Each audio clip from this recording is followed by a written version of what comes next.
Go. Ladies and gentlemen, welcome back to another episode of Lights Camera Discussion, our first episode back since our Oscar one. And today we're going to be talking about Mr. Sam Mendes. Guys, how are we doing? I'm excited for today's episode. Yeah, very much so, mate. Very much so. Good, Yeah, good. It feels like it's been a while. Well, it has. It's been a while since we were together in a room doing what we do. Anyway, so today, talking about Sam Mendes, it is going to be a two-parter. This first part, we're going to be talking about American Beauty, Road to Perdition, Jarhead, Revolutionary Road, and then away we go. So there's a few movies to go through. Shall we get started on Mr. Mendes first of all? Colin, would you like to give us a wee bit about the man himself? Yeah, and this is only half from Wikipedia for once. It's not straight off it. So, Sir Samuel Alexander Mendes, CBE, is a British film and stage director, producer, and screenwriter. Started out his career in theatre work before graduating to film direction, following his directorial debut, American Beauty, and his 8 subsequent films that we are covering in these 2 episodes. Mendes has become revered for his ability to direct a variety of genres, covering a swathe of different issues and topics. I love it. Succinct, improvised off the He top also of the broke dome. Kate Winslet's heart, so yeah. Oh, I didn't know that. Yeah, he went away with Rebecca Hall. Oh. And you like her, So don't you? I didn't like her before. I definitely don't like her now. Fair enough. Look forward to a future Rebecca Hall's episode.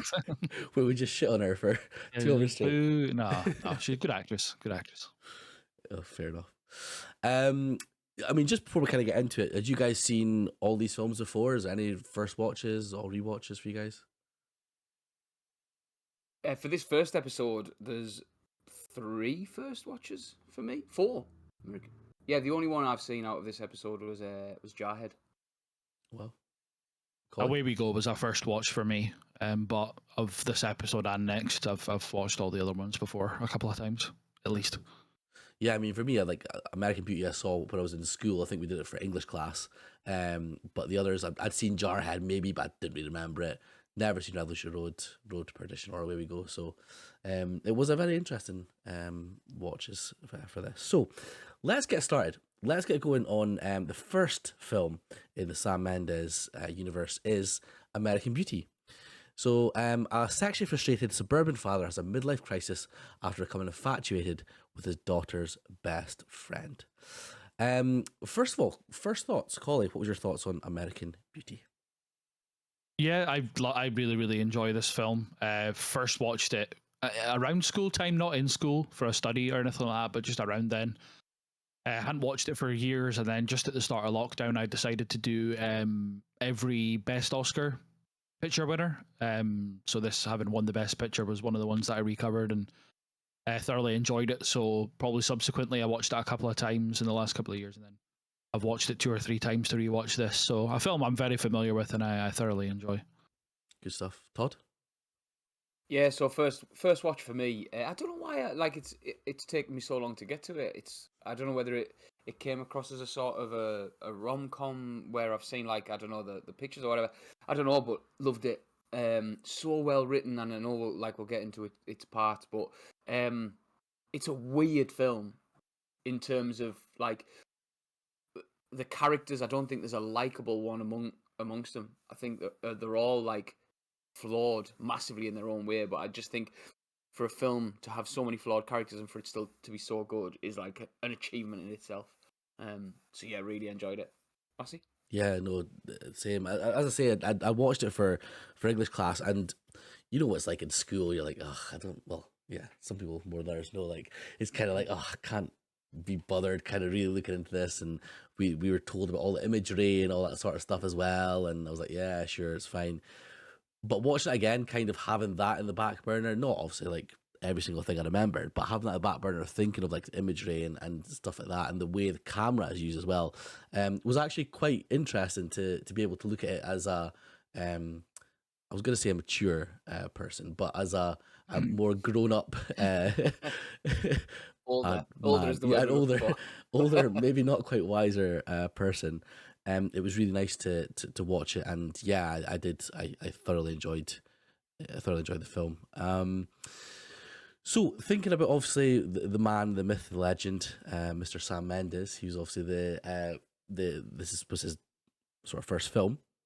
What sort of things did you guys see or take from it that you thought was done well by Mr. Mendes? College, what starts off?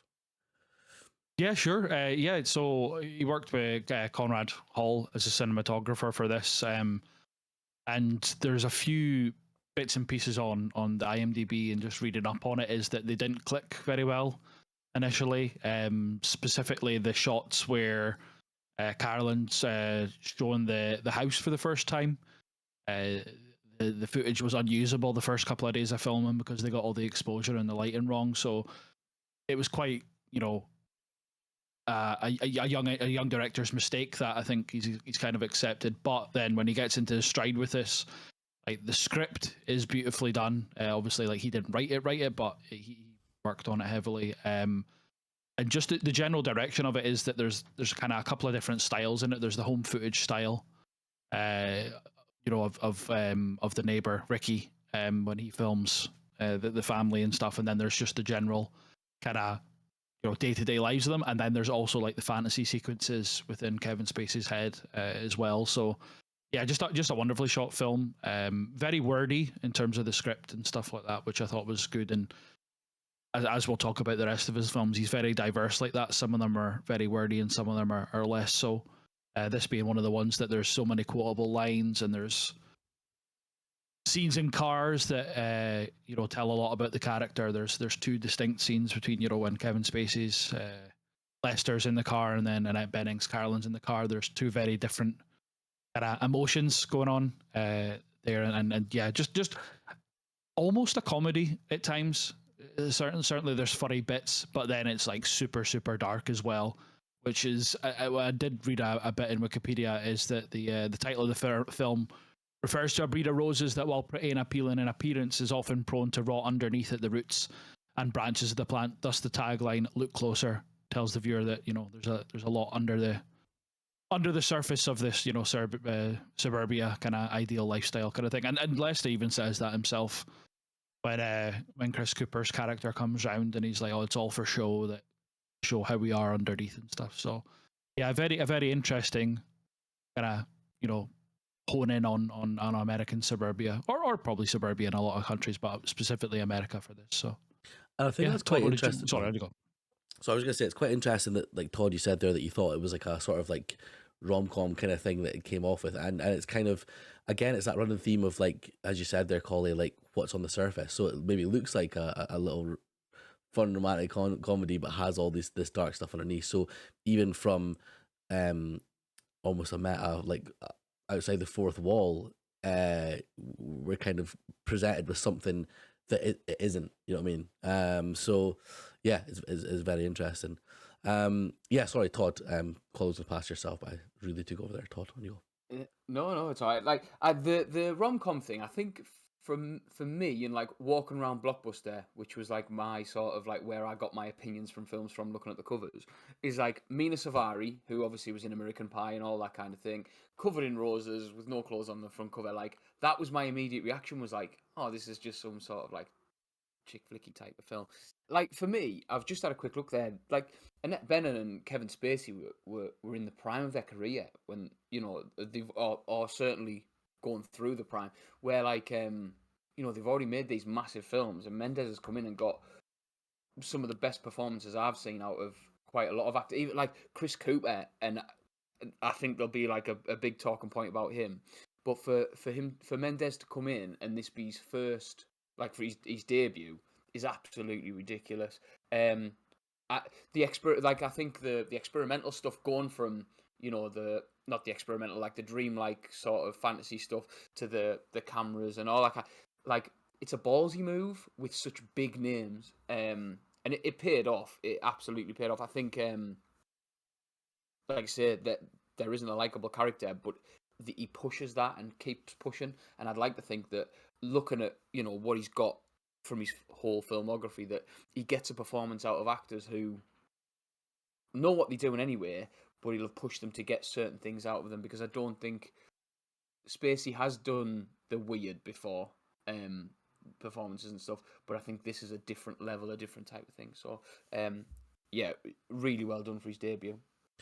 Yep. Should we maybe talk about the actors and get maybe the first one out of the way first? There's this whole thing around Kevin Spacey, of course. We're not going to go into that, but it is about separating the artist from the art, I suppose.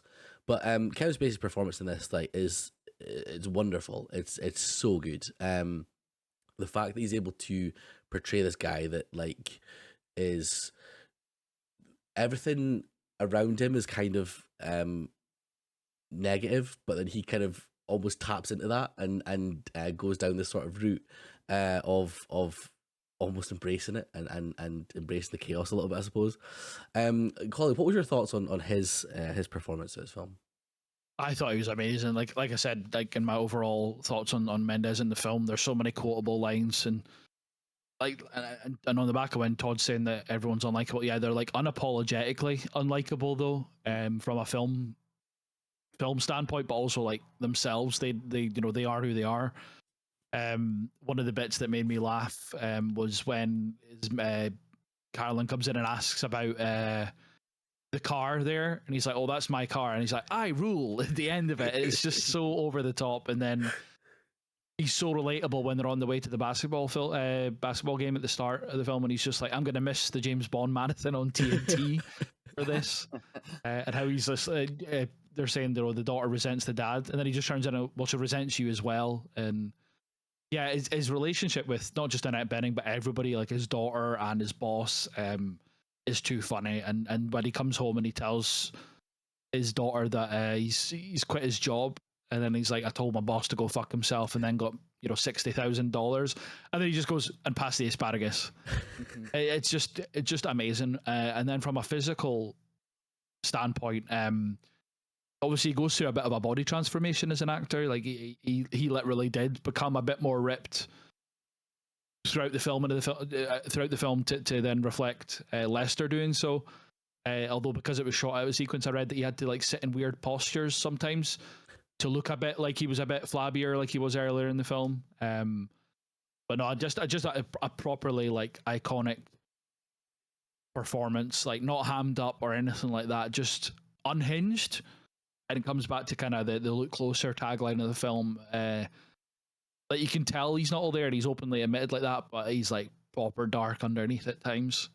And just a little bit off kilter. But no, I thought he was amazing. Like you say, there is a big thing about Kevin Spacey, but there's subsequent films that we'll do episodes on and stuff like Baby Driver, which you could say that leave a bit of an awkward thing surrounding his performances. But if you separate the art from the artist, this is him at his peak, and him and Annette Bening and Conrad Hall, the cinematographer, all took pay cuts to be in this. That's how much they wanted to be in it, and I don't know if we covered it when we were talking about Mendes at the start, but Spielberg was a big advocate for this film to be made, and he was a big advocate for Mendes to direct it, and he also was quite a good mentor for him in terms of make sure you're taking your time to get the shots and stuff like that. Not so much don't worry about the money, but he was just make sure that you're doing it right, kind of thing. So yeah, back to Kevin Spacey, I thought he was absolutely magnetic. And so many standout lines in part. Even the opening monologue, I thought was just excellent. And then the bit where I'm just thinking of specific scenes that made me laugh, and when he obviously the drive-through scene's very funny. Yeah. When he discovers his wife with her lover, and then she says, what does she say to the shift manager? Oh, it's none of your business. And Lester's like, oh well, actually she's the shift manager, so this is exactly her business. Yeah. And then. Even at the start when he's a bit of a goof and he drops all his briefcase and stuff, and then he's in the back of the car sleeping, and yeah, just when he describes his life as sedated, that's definitely how he portrays it up until his awakening at the basketball game, shall we say. But Todd, what about Kevin Spacey? Anything stick out for you? Yeah, I think it's that deadpan. It's not monotone, because that sounds almost offensive, but it's that tone that he uses that just doesn't sort of vary, and it's the perfect narration voice. But then he can, the bit where he's dreaming about Mina Safari's character, and then Annette Bening wakes up and catches him fucking having a go at himself, and when he says I'm bashing the bishop, I'm saying hi to the and that takes a really specific delivery. Do you know what I mean? Well, yeah, But he pulls it off. quite a lot of it. Sorry to interject. He improvised quite a lot No. of it, and Annette Bening kept laughing, so they had to do a couple of takes of it, I believe. Okay, and I think coming from such like you say, such a serious bloke, like it would be difficult to get through. But yeah, he was spot on for that character because he played everything aside. He plays creepy very well, and there's times in this that he made me feel really fucking uncomfortable. Like every scene between him and Mina Savari made me feel like I wanted to almost switch the film off because it's just. Obviously, in real life, she's an adult. We know she is, but in this film, it doesn't. It makes a very good job of her looking like a high schooler, and yeah, it was hard to watch at times between them two.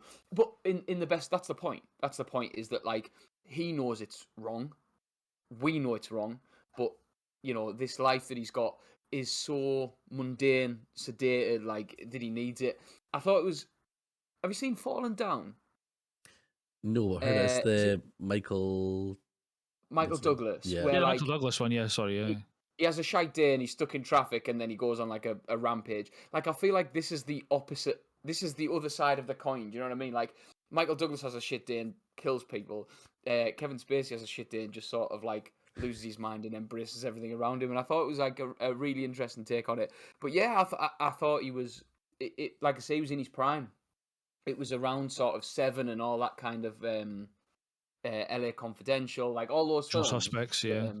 Usual Suspect, which again I was very late to, but is a phenomenal film. Yeah, he was fantastic. Marcy? I mean, I totally agree with everything you guys have said. It's kind of hard to go on that. One of the things that really interested me was the fact that there was another actor that was offered the role of Lester before Kevin Spacey, but turned it down. I don't know if you guys know this. Chevy Chase. Yes. No way. Yeah. Like, That he refused it purely because he only wanted to do family films. like I think was one of his reasons behind it, at least. that is like I can't even fathom like how it would have been with Chevy Chase as Lester. This like surely Chevy Chase is considerably older than Kevin Spacey. No? He's probably maybe like 10 years older or so. But what 1999? I don't think he would have been 16 years between them. okay. So that. Oh god. If the scenes with Mina Samari were fucking weird before, Chevy Chase slobbering all over her, Jesus. Doing slapstick comedy while in the kitchen, chatting to her and stuff. Yeah, that was something that like blew me away. Like I couldn't even imagine. I couldn't imagine Chevy Chase in that role. But yeah, so Kevin Spacey obviously played the husband to Annette Bening. We spoke about Annette Bening again just recently in our Oscar episodes regarding her nomination for Naiad, which again I think we were kind of all sort of lukewarm on. But her in this, I thought she was absolutely wonderful. Again, it's like that kind of the running theme of the sort of like looking closer and seeing what's actually underneath the sort of like the faux sort of the facade, sorry, that she had, especially when things like pruning up that house that you spoke about there, Collie, that scene that was maybe done incorrectly the first time. Yeah, I thought she was absolutely wonderful as the mother.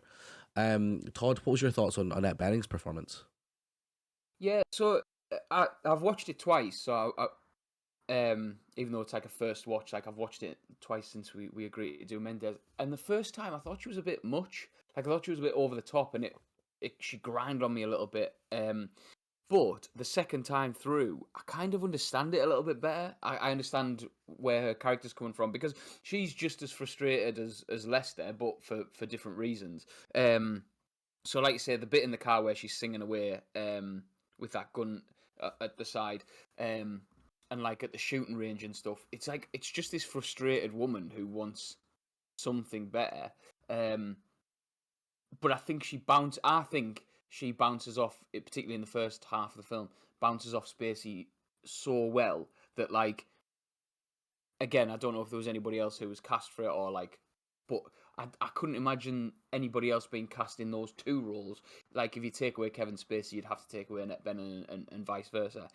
I don't think I've seen her in that much, which is I don't know if that's like if she's a huge actress, but when I'm looking through her IMDb, there's not a lot of stuff that I've seen her in aside from Mars Attacks. is probably the only thing that stands out as something that I've seen her in. So for me, this was like because I didn't rate Naiad. I didn't. We discussed it. I didn't really rate the performance as much, but this you can really see where she gets the credit from and where she gets the acting chops from. So yeah, she was really good. I'm pleased I've watched it a second time because I think I'd have been a bit different. I don't think I'd have agreed as much, but yeah, she was excellent. Connie? Yeah, so this was obviously the first film that we're going to be discussing. This was the first film that I watched again post Oscars. So to go from having to watch Naiad and talk about Naiad to this, I was just like, this is why she's as revered as she is. Like you say, Todd, you look through her IMDb and there's a lot of stuff that I haven't seen either in that, but like this is just an absolutely excellent like career making performance. Which just a bit of trivia about the film in general, this would have been the 4th ever film to win all top 5 awards, but Annette Bening missed out to Hilary Swank. And when you look at the category and who else is nominated, including Hilary Swank, I can't believe she didn't win it, to be honest.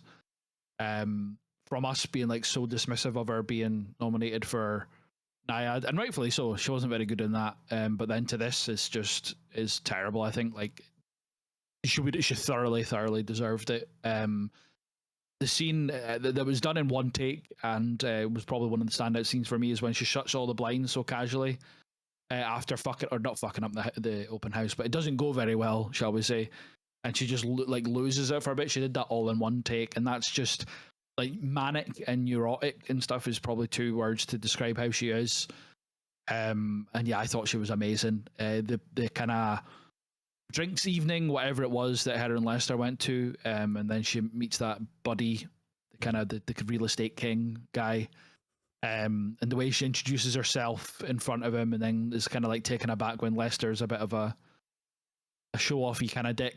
I thought she was just amazing, and one of the kind of styling choices that they did is that her hair is deliberately nice up front, but in the back it's a bit of a mess.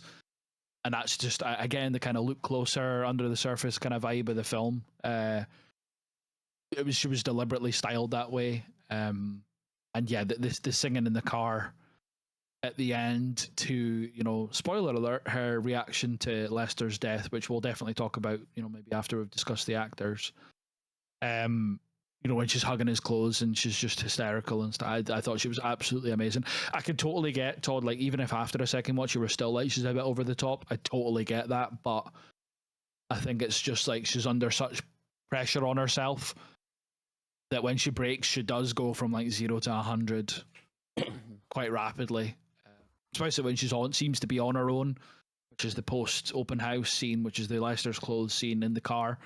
That's when she becomes extremely very close to the line of it being hammy, I thought. But no, I thought she was really, really good in this, and a worthy foil / counterpart to Lester, to Kevin Spacey's Lester. So yeah, what about you, Massey? Yeah, that's it. I completely agree. I think it was the perfect pairing. As I say, even the sort of like chemistry and the things they were doing when Spacey was improvising about the when he was choking the chicken or whatever there, I thought that was excellent. And again, Todd, you're absolutely spot on when you say that I don't think you'd have someone else in either role. I think they were just absolutely perfect. Perfect together. And yeah, that's it. I think from as you said, Collie, from watching Naiad and being so downbeat about that, and like what was probably one of the weaker films even of the Oscars, including Worst Picture, I thought that seeing her in this was such a breath of fresh air. So kind of moving on to like a more of like a group of actors now that were in it. The Family Next Door, with Chris Cooper as the dad, Alison Janney as the mum, and then the boy from the Hunger Games as the son. That's the only thing he's known from. Well, that's the only thing I know him from. Well, that says more about you than it does anything else. But anyway, continue. I don't know about you guys, but I thought their family dynamic was so strange.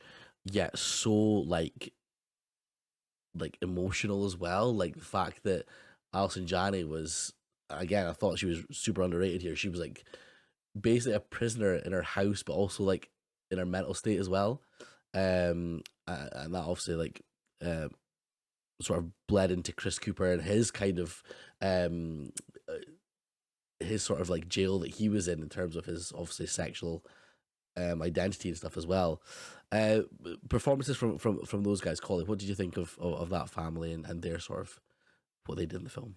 Yeah, all three of them were excellent, all knocked out of the park. Especially Chris Cooper, like his like last scene with his son, and then his scene with Lester in the garage are obviously amazing. But even from like the first instance, when he answers the door to the two gyms, he's like, "Oh, they're partners." He's like, "Oh, what business are you in?" and stuff like unintentionally like awkward and almost funny in that instance, but inside the household, like just the intensity with his son.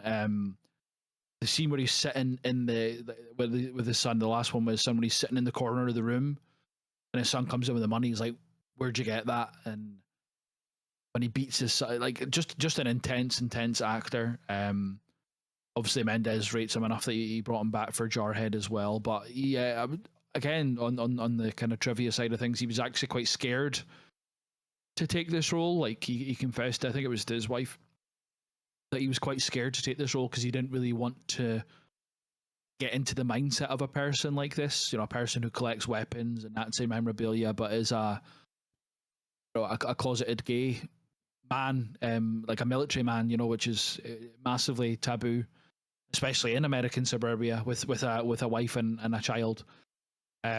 So he was quite frightened to get into that headspace, and I think it was his wife said to him, "If you're frightened by this, then that means, if anything, you should be, you know, wanting to do that to develop yourself as an actor. That's the kind of roles that you can't really pass by if you're wanting to be taken serious as a dramatic actor." And yeah, I thought he was amazing. I wouldn't say he steals the scene of everything, but he elevates every scene that he's in. And yeah, the confused scene that he has in the garage with Lester right at the end of the film, uh, just amazing, just amazing. He's obviously still shaken up by the conversation he had with his son when he like breaks down and cries, and his son leaves.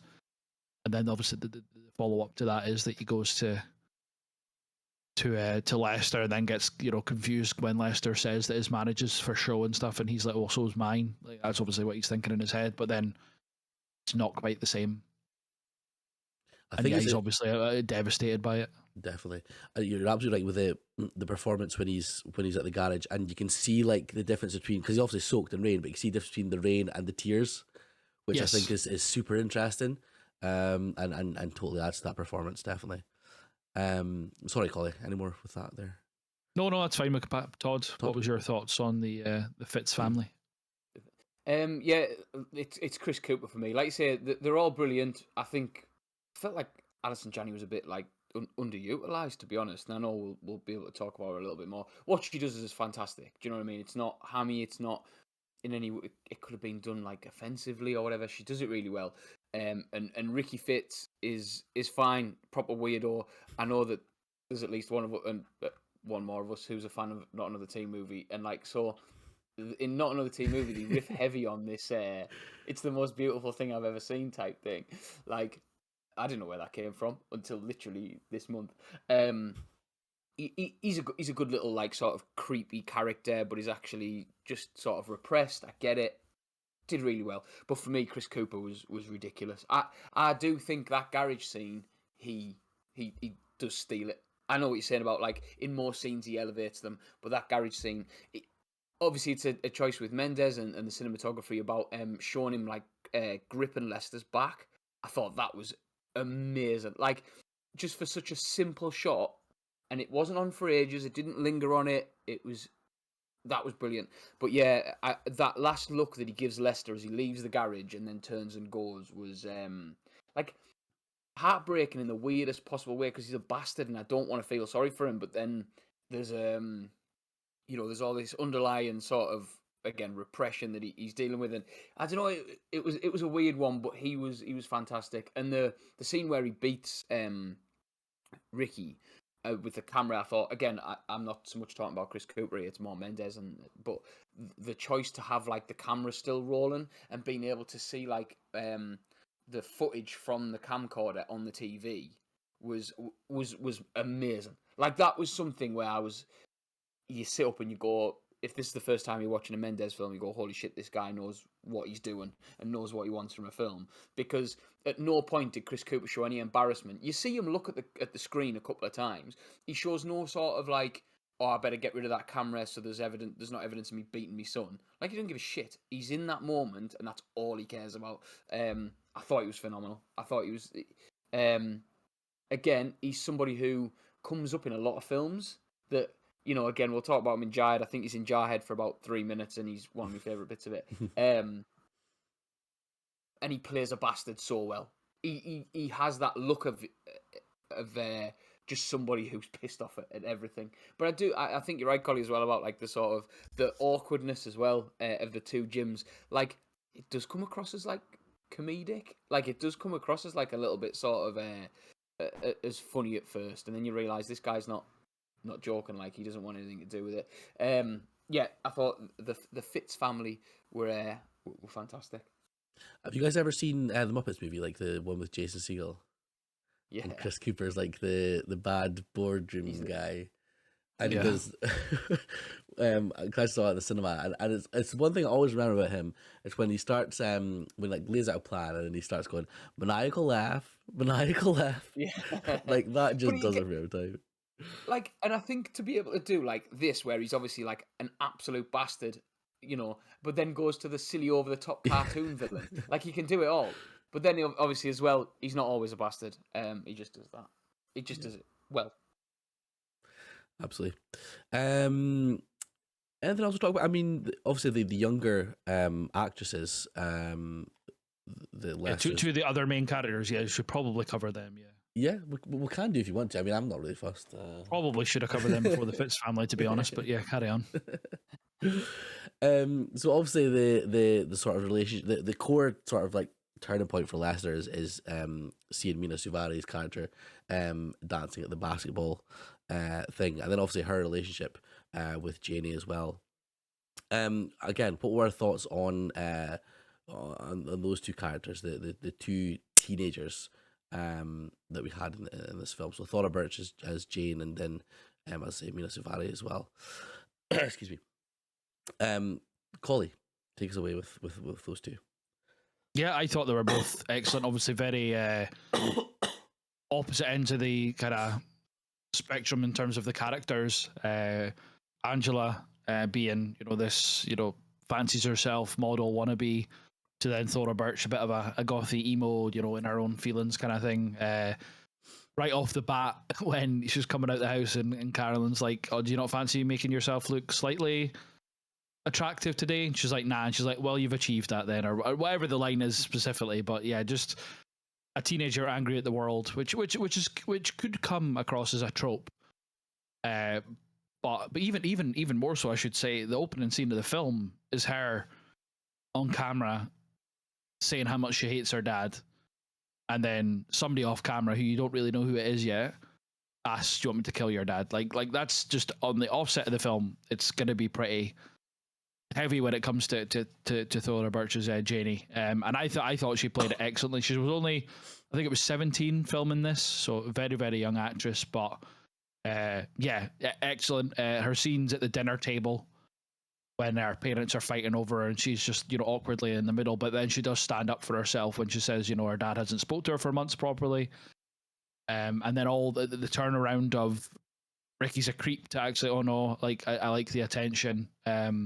Like the topless scene at the window is a real turning point for her character, where it's just like, oh, like I like this attention. Nobody ever pays me attention normally, kind of thing. That's obviously what brings her towards Ricky.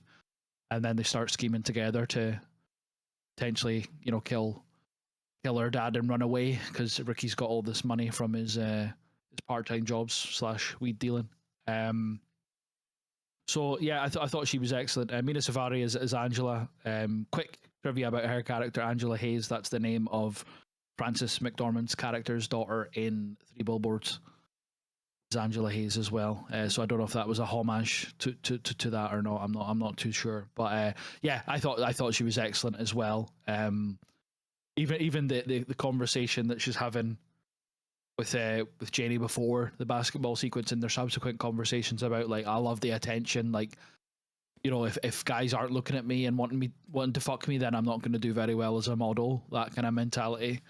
And then when her and Ginny are at the house in Leicester and Carolyn come home, she's like, I better say hi to your dad. And yeah, just they kind of, they're both what attention of people. Obviously in this film, it's Leicester in both cases and different types of attention, but it's interesting how they play the kind of different lengths that the two girls will go to get attention.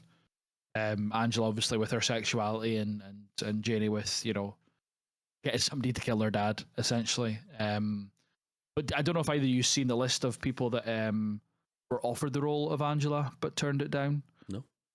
So Kirsten Dunst, Sarah Michelle Gellar, Alison Hannigan, Brittany Murphy, and Katie Holmes all offered it but turned it down.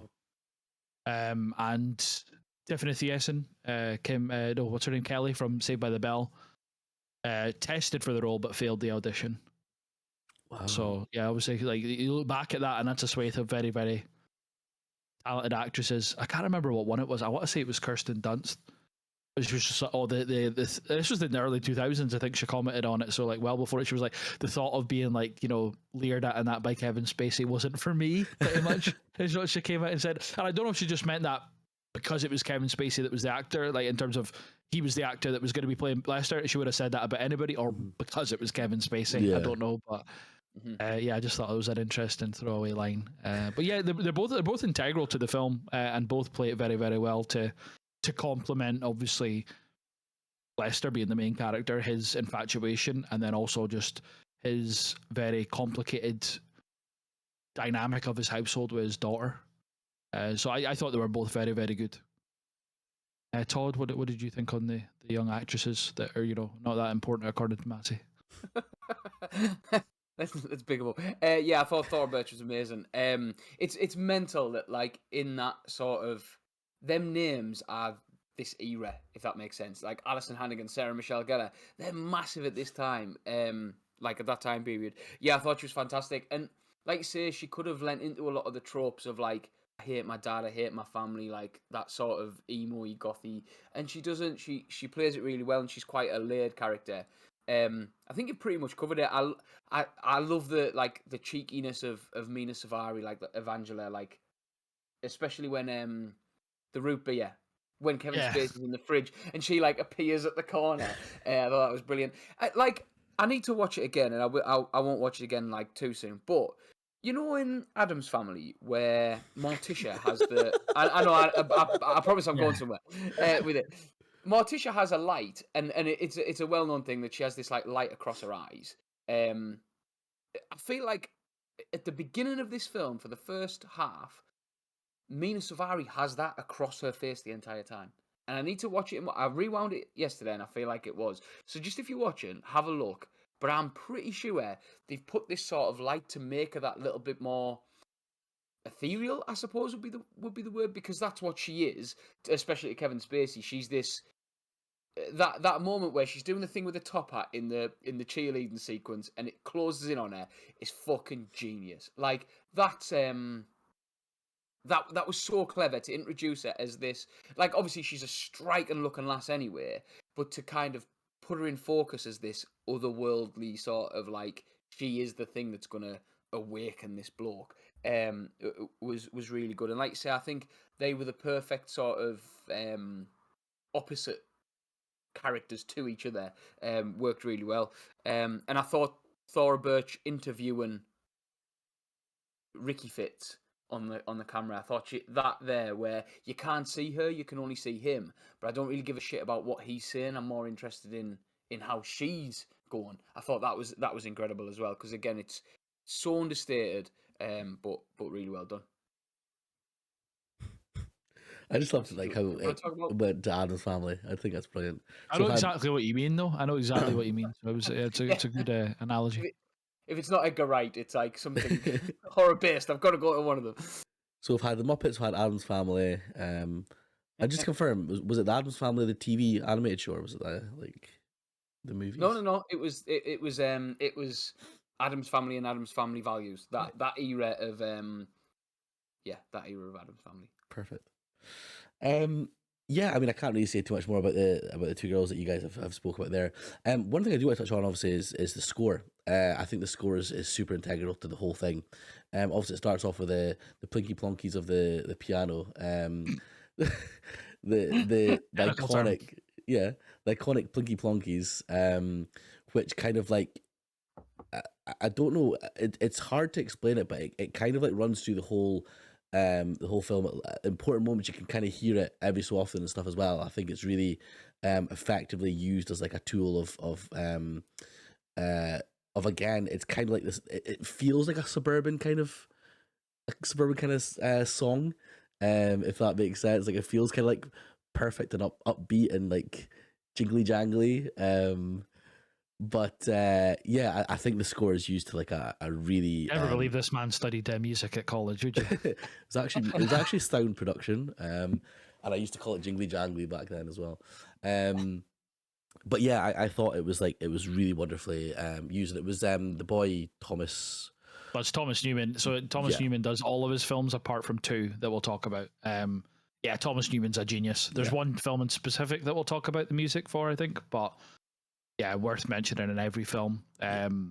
This Revolutionary Road, Road to Perdition, and 1917 are all standouts for me for his work that we will cover. But yeah, he's a genius. He's a genius. I think it's his motifs that he has like throughout the film that he always harkens back to, like the themes of certain characters that are amazing. The music during the fantasy sequences in this is really, really good, and that's a good like notice that you're in a fantasy sequence before it becomes full fantasy.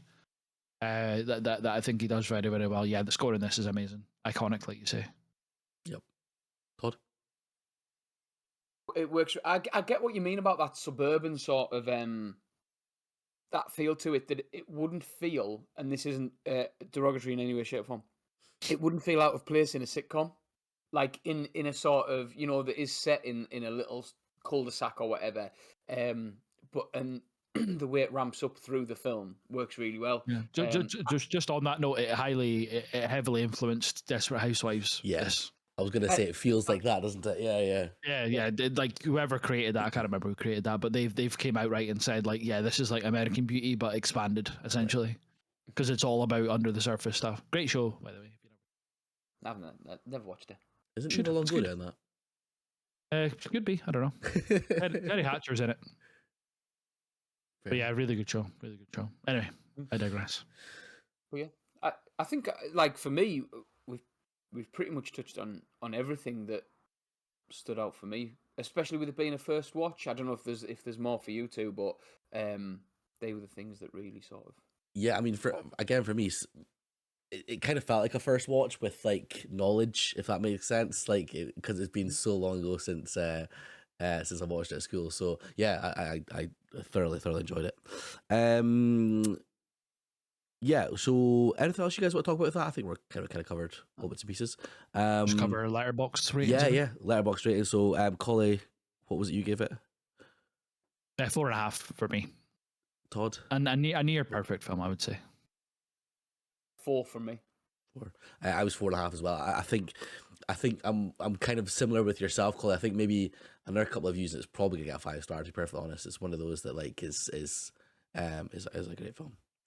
I laugh when you say it, but it is very different watching a film now than when you watched it like 15 plus years ago at school. Yeah. I totally agree. Especially when like the only thing I remember, well, not the only thing I remember, but like when one of the first scenes is him in the shower. And obviously, that's 100%. That's 100% what you think and remember of the film the most. Yeah, pretty much. Yeah. Well, if you think about like a group of like, because he's just like this is the best part of my day, and that made me burst out laughing as well. Yeah. just that opening monologue when he runs through his life and like this is me. Like, it's kind of like this is the moment I knew I fucked up. That kind of like record scratch kind of moment when he's running through all that. Yeah, it's class. Yep, brilliant. Okay, so that is American Beauty of the Way. We're now moving on to the next film, which is Road to Perdition. A completely different uh, tangent that Mr. Mendes went off on, something that we'll probably touch on as well, is that he likes to go down different genres. So, Road to Perdition, a mob enforcer's son in 1930s Illinois witnesses a murder, forcing him and his father to take the road, and his father down a path of redemption and revenge. Collie, first thoughts on Road to Perdition? Yeah, so a rewatch for me. A film I've watched numerous times since probably, I don't know, my mid to late teens. I love it basically for the fact that it's Tom Hanks but in a different role. It's a solid mob movie. A lot of the supporting cast is great, but having Tom Hanks play a not Tom Hanks role is very, very interesting, and probably the standout thing of the film that we'll cover.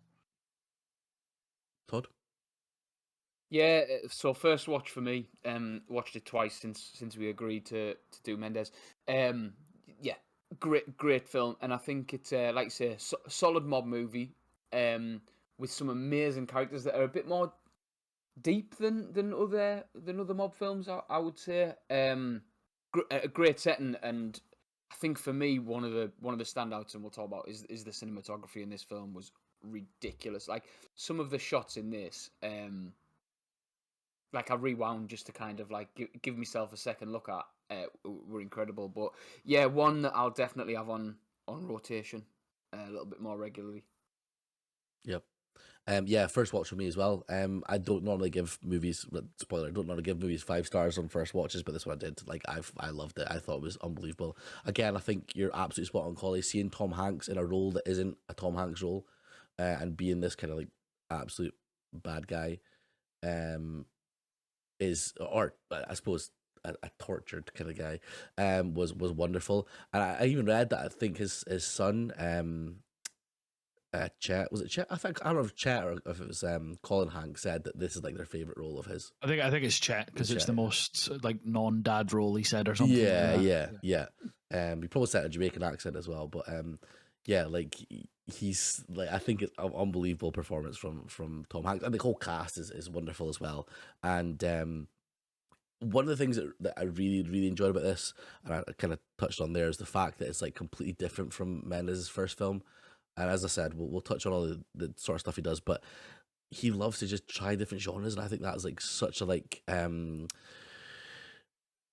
trying to think of the word, but it's like it's so like refreshing that a director doesn't just get sort of shoehorned into like a certain genre and get stuck there.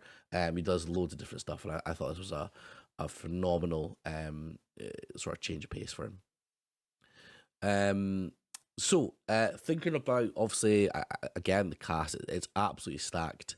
You've got, as I said, Tom Hanks. We kind of spoke about him as Michael Sullivan. I mean, Collie, first of all, take us through your thoughts of Tom Hanks in this kind of against typecast role for him. So as much as it's against typecast, which it is, like I said it, we've all said it. There's certain elements in this that are very Tom Hanks-esque, which is his relationship with his son and his family. Certainly at the beginning, when he's a very caring, providing dad, although what he's doing is not, morally correct, I guess. But there's the scene where he's going to miss something of his sons, and his son questions that, and his mother just goes, "Well, he's out providing for the family," which kind of sums it up, and that's justification for how he is. But his kind of the most fascinating relationship in it for me is the one with John Rooney, Paul Newman's character. He sees him as like either the heir apparent or at least the son that he wished he had because his own son's a fucking idiot. And Tom Hanks feels that, and he kind of, I think, holds himself to a higher standard because of that relationship. And then as the film goes on, there's the scene in the diner with Jude Law's character is probably a standout for me. Just the dialogue of them sussing each other out, not exactly letting either of them into what they're actually on about, but there's a question for me throughout that scene, like when does it click? Do you think that he knows who Jude Law is and what Jude Law is there to do? And then also, when does Jude Law, do you think, like click that he's there, but his son, where's his son, kind of thing. So it's a proper intense situation. But yeah, throughout it, Tom Hanks just is Tom Hanks in terms of like the quality of his work. Like, even if some of his films aren't the best, Tom Hanks is always a star and the best part of these films. And I thought he was excellent from start to finish. His protection of his son, that shines throughout his performance all the way through, I would say. I see, Todd, when you say what you say on Tom Hanks. Yeah, for me, it's again like you say, he's not a good person, but he still has his morals. He still has his level and where he will and what he will do and what he won't do. And Tom Hanks plays that so well. But yeah, for me, I love the relationship with his son. In particular, that sort of like the little bit where it becomes almost like a buddy, not a buddy cop movie because that's the exact opposite, but a buddy bank robber movie where he's like teaching his son how to drive and stuff. And like when he goes into the bank, and I think that's the epitome of Tom Hanks is the sort of the first bank that he robs, and then he's like, and this is for you. It always plays that kind heart, that kind soul, even if he's not a good human being. But yeah, the relationship that he's got with John Rooney. The relationship he's got there is fascinating, and I think I know obviously we'll touch on Rooney in a little bit, but I think they play similar characters in that when the kids are playing with the dice and stuff with him, and he's that cheeky old bloke, John Rooney, not Tom Hanks. I think they sort of have that level with each other, which then makes the relationship between him and Daniel Craig's character even more intense, and I think that all comes from Tom Hanks playing that sort of the lovable. I keep using the word bastard today. I don't know why. Rogue, rogue. The lovable rogue. That's the phrase. Yeah, I thought he was fantastic, and it, like you say, it's nice to see him sort of because he's always brilliant. Tom Hanks. I can't think of a performance. Even in that fat suit, I didn't mind it. I thought he was. I liked him in Elvis. He was a bit silly, but I liked it. He always puts a performance in, but he's always the good guy. So yeah, it was nice to see a different side to him. Massey? Yeah, absolutely. I completely agree. It is like it's almost like the different the generational kind of relationships, as you said, Colin. Like John Rooney is like his dad, and then there's him trying to be the dad for Michael as well. And it's kind of like layered that way, which I think is such an interesting way to do it. And you can tell that they're all kind of bad guys with that sort of like, it's almost like they're doing it for their family as opposed to doing it to be bad. Which I think is an interesting sort of take on stuff. I mean, because Paul Newman was actually nominated for Best Supporting Actor at the Academy Awards for this one. I don't know who took it there. He didn't obviously win it, but I think it's a wonderful performance from him as well. I've not really watched much Paul Newman stuff. I know it's like more kind of older, like kind of films and stuff that I've not really touched on. But him as like the sort of wiser old man, kind of head of this sort of like crime family, I thought was really really really good.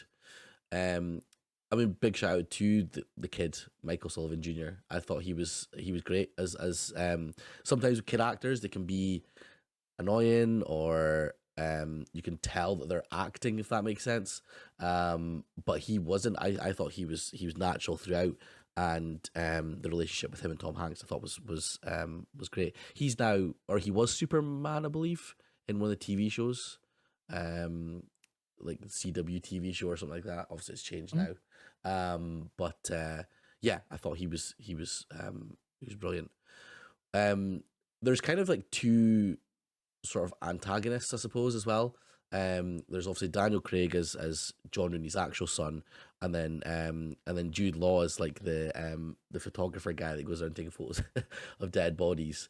What were your guys' thoughts on their performances? That's obviously kind of when I spoke about when I said that like how the other guys weren't exactly bad for being bad. I don't know about you guys. I obviously felt that these guys were bad for being bad sake. But Todd, talk to us a bit about about those two characters, the antagonists of the film? You're on mute. You're muted. Thank you. Mavis was kicking off. Daniel Craig, from the second he's on that screen watching Tom Hanks and Paul Newman interact with each other, and he's got this vein that just doesn't seem to go away. It's like it is just him wearing that jealousy on his sleeve from the very beginning. He was fantastic as this sort of, like, I hated him the entire time. Not even just because he's a bad guy. Like, I just thought he was a bit of a fucking weasel. And I love that about him. Jude Law was a weird one because, like, not in a bad way, he was fantastic, but he's charismatic. He's got a lot about him, and in this, he's like, he looks as if he just lurks in the shadows the entire. Well, obviously he does, because all he's doing is killing and photographing dead people. But that scene in the diner was fantastic because it was almost like sort of poker-esque in that, like, neither of them wanted to give away their hand. I think they both knew what sort of situation they were in, but nobody wanted to sort of reveal that, especially with the police around. I think it's strange to see Jude Law in a sort of a different role. Again, I don't know. I can't think of any time he's played like a bad guy. Like, Daniel Craig has that about him. Has that sort of, even if it's been like just in action films, he's still got that presence about him. Jude Law, I don't think does in my eyes. I can't. If you'd have asked me to cast a bad guy, Jude Law would be sort of. He's bad in Captain Marvel. Oh yes, he was. Yeah, I forgot one. Yeah, but yeah, I don't know. He doesn't. No, sorry, that wasn't me digging at Captain Marvel. It was a great film. Sounded like it was. How dare you? How dare you? Yes, I forgot. Sorry. He doesn't play that all the time, and I think he takes a little bit. Have you seen Closer? With Natalie Portman, and it's a phenomenal film. It's a strange one, but it's a great film. And he takes that sort of bitterness with him. I think you see that same level, but never a bad guy. I think they're both great, though. I think Daniel Craig and Jude Law both play great sort of like antagonist is the perfect term for it. Colin? So I'll go back to Paul Newman first. He lost the Oscar to Chris Cooper. Oh, did he? Okay. Yes. So I can't really complain too much about that, I guess. But yeah, he's amazing in this. Like, he's kind of not of our generation or even the generation this was released in terms of films. And it's Butch Cassidy and Cool Hand Luke, stuff like that he's more known for. There's a couple of tidbits about him. The I'm glad it's you part I thought was really, like, touching in a way when he realizes that Michael has decided to end up killing him and not take the kind of get your son and you away from this thing. That scene in the basement of the church when they're talking, when he turns up to, I think it's mass. I thought that was really good. And just a few things on that. Conrad Hall. So this is the cinematographer. This is his second and last contribution to Mendes. He passed away, but he did posthumously get the Oscar for best cinematography. But there's a little tidbit here saying he was setting up a shot for of Paul Newman, looked through his viewfinder and began to cry.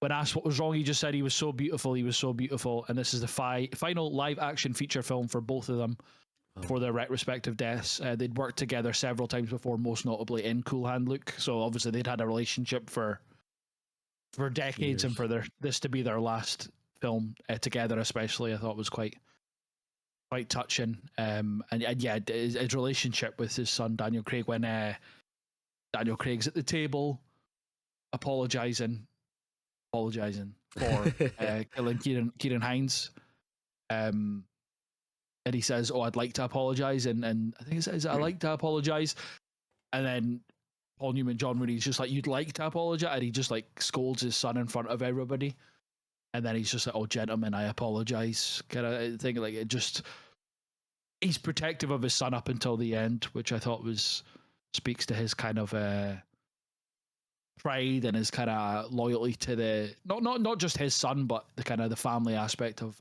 mob stuff, even though his son completely went against that, and then sorry, just to quickly touch on Michael Jr.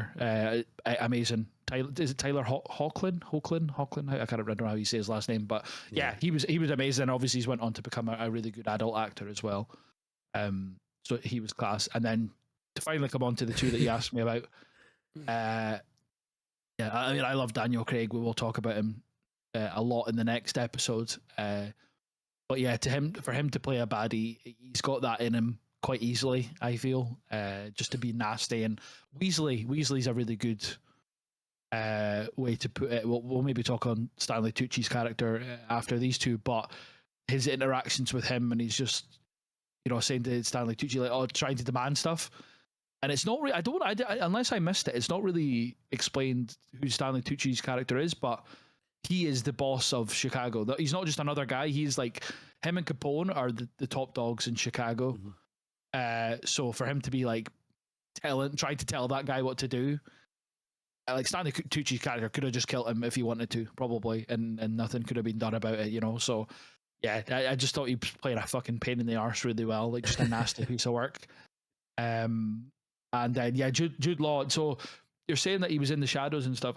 I'm pretty, again, reading the trivia and watching like a couple of YouTubes about it. He was deliberately asked to not, like, all of them were deliberately asked because of it was supposed to be set in winter and the kind of the color palette scheme. All of them were told to like not get a tan and stuff like that. They were told to remain pale because it was supposed to be winter. And Jude Law, of everyone, was told to be like even paler than everybody else. So he was literally supposed to be a guy who was inside a lot, like not getting a lot of sunlight, kind of shelter from everybody. And Jude Law, what was it, his haircut? So he wore a hat all the time when he wasn't filming and stuff. Like, I don't think Jude Law had a fun time filming this, by all accounts, but it speaks through his work. And one of the lines that really caught me was like, "I shoot the dead," and then he's like, "Dead bodies, that is, I don't kill them."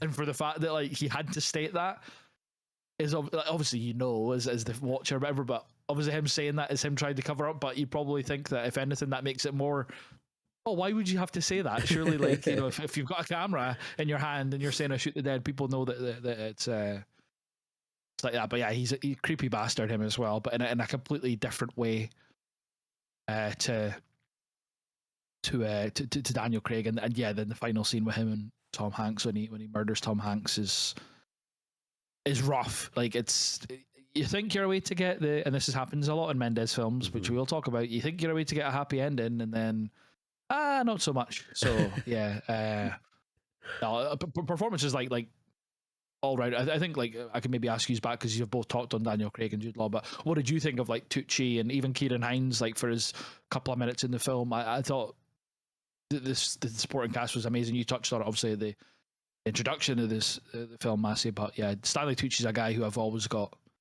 so much time for. I'd watch him in anything. I rewatched Devil Wears Prada. Was it last weekend or weekend before? And he's incredible in that. And I watched The Core recently. Have either of you seen The Core before? No. It's got Two-Face in it from Nolan's. What's his name? Eckhart. Yeah. So basically, the Earth has stopped like rotating or whatever, and they have to go to the middle of the Earth. Anyway, Stanley Tucci's like a scientist in that, and he's just so charismatic. It's probably the role that I remember him for, or initially seeing him in. I know he's been in hundreds of things since, but yeah, just such a good character actor, and just a little bit, again, it's all trivia based because I looked at IMDb, but he stayed away from mob movies for a long, long time because he was worried of being stereotyped as an Italian American kind of, if you're in one mob movie, you'll be in every mob movie. But it was to work with Sam Mendes was the reason he said yes to this. Wow. Obviously, he must have been a big fan of American Beauty prior to this, so he said yes to that. But just that's stellar interesting. Casting. Sorry. No, sorry, I was just gonna say that's interesting. Like on a director's second film, okay, American Beauty was obviously really well received, but a director's second film for a big name to be like wanting to work with him already, like obviously, heard that must have heard that it was a good, a good director to work with and stuff. I think that's a testament to Sam Mendes, isn't it? That someone like Stanley Tucci would be seeking him out proactively. To sort of work with him. Have you seen Easy A? Stanley Tucci as the dad, and that is unbelievable. Yeah. Like that. Emma Stone. Yeah. It's when they've got like the African American kid, and they're like a fully white family, and the kid goes, "Oh, you did something about being adopted," and he goes, "Who told you that?" And it's just like brilliant. Like, It's when he looks at him and goes, like the scene's finished. There's nothing left to happen, and he looks at his son and goes, "So where are you from originally?" So good, yeah, so good. Stanley Tucci's great, and you're absolutely right. In this film, he's the big boy, and I thought he exuded that sort of like authority and confidence without being a big bombastic kind of a big bombastic sort of player or anything. I thought his understated, nuanced authority and power was wonderfully done by him. Just a wee touch on Jude Law as well. I thought like his physicality and his minging nails and his like yellow teeth and stuff just added so much to character. We didn't have to know like his backstory or anything. Like those sort of things almost told us that he was like this sniveling kind of wee prick sort of thing. And there was one shot in particular that when we got first introduced to him when he's walking through like the train or like the tram track things that like go up and hold the train line over the top, and it's like a dolly zoom of him like walking, and I just think it's such a interesting, it's such a like a normal thing or normal like setting, but it looks so interesting with that dolly zoom that just like almost introduces us to this character that we know is going to be like super important just by doing that. I thought it was really cool. But yeah, I thought Jude Law was great. And sorry, just as well to touch on the diner scene when they're kind of like face to face. One thing that really stood out to me was Tom Hanks having like a single bead of sweat. Like that was like it was like it's one of those things that only happens in like animated films and stuff. But he was able to do it in real life, which I thought was like so well done, and just also shows like the nervousness that Tom Hanks had, or like the intensity, I suppose, of the scene as well. But yeah, brilliant. Sorry, Todd, take it away. No, I think I pretty much touched on everything with supporting cast. The only other real big scene with like extra cast in it who maybe don't appear. I can't remember his name. Is when Daniel Craig sends Tom Hanks to with the note. It's early doors, and like where Tom Hanks is like, "Are you going to frisk me?" And the bouncer says like, "Oh, should I?" He's like, "It's probably a good idea." That entire scene is like cold is the only way I could describe it. Like in the best possible way. When he's got the gun underneath the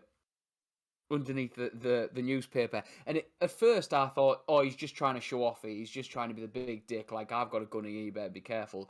But that moment where all three of them, almost like a sort of Mexican standoff type, good, the bad, and the ugly situation, like between three of them, know what's going to happen.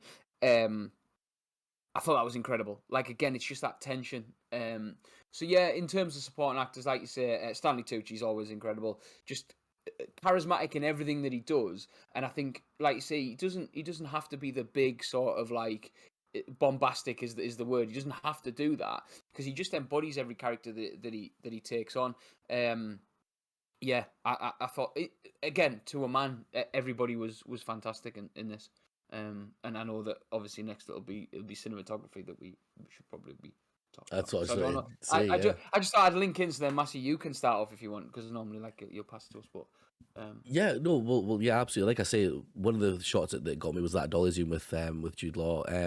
There was loads of like really interesting shots and stuff, like when Daniel Craig's character goes and murders the Sullivan family, and he turns to look at the door where Michael is hiding. But he's like, he does his, I think he does his hair or something like that. Like you think he's seen little Michael, but it's obviously he hasn't because his reflection is him. I'm sure he does his hair or something like that. Like stuff like that was like so well done, and was such interesting choices.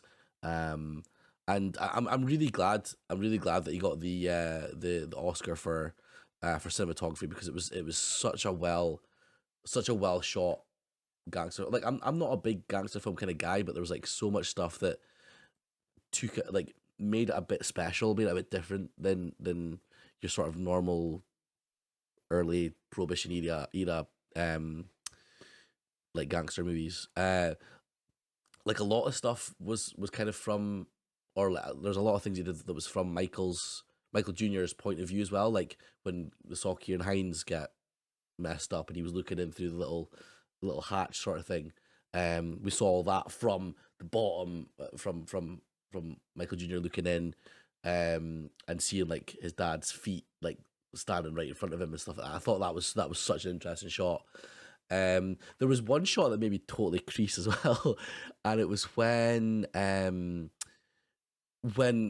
they're doing the bank sort of stuff, and it's just like early days and doing the bank robberies, like the Tom Hanks and his son, and he robs a bank and then comes out and the car just like creeps in, creeps into shot, and it's like it's such a subversive kind of like bank robbery, which I thought was like I like I said, I genuinely like chuckled out loud. I thought it was such an interesting way to do it because he's just a kid. He's learning how to drive and be a getaway driver, which I thought was really cool. Collie, thoughts on Mr. Conrad Hall's cinematography and Road to Perdition? Yeah, just a beautifully shot film, and just kind of the aftermath of the murder of the Sullivan family, when Big Michael, we'll call them Big and Little Mike, comes in, and then wee Michael's sitting at the table, and there's just this like look exchange with him, and then all you can see is the cameras on Michael Jr. as Tom Hanks, as Big Mike has went upstairs, and then all you hear is him screaming in the background, but that you don't see him like see them, if that makes sense. It's he's just showing Michael Jr. who's just sitting there like obviously in shock or just completely out of it or whatever as his dad discovers that his family's been done, and then just the bank robbery montage and just kind of all the way down from like the set design and the costume design all the way to the cinematography, like none of it looked hokey, none of it looked fake or anything. It looked very of the time. And I kind of touched on it before with talking about John Rooney, but the scene where he gets killed by Michael, that kind of just setting of the car and him coming up to the car, and the reveal to John Rooney that it was Michael, I just thought was amazing. Beautifully shot, and this was his third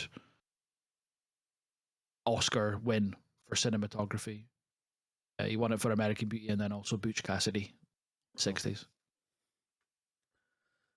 That's crazy to have like that sort of like the time between Butch Cassidy and then American Beauty and the wins. Like it was 1969 to 1999, so 30 years between them. That just shows how great a cinematographer he was to be able to. Yeah, absolutely. After all those years, Mendes kind of not lucked out per se, because I can't remember if it was this one or if it was American Beauty. It might have been American Beauty that Mendes thought Conrad Hall was too old. Oh wow! And too old and experienced to shoot what Mendes was wanting to shoot, and then obviously they ended up collaborating on two amazing films. So, just kind of lucked out a little bit, I'd probably say in that regard. Absolutely. Wow, gosh. Todd, thoughts on cinematography?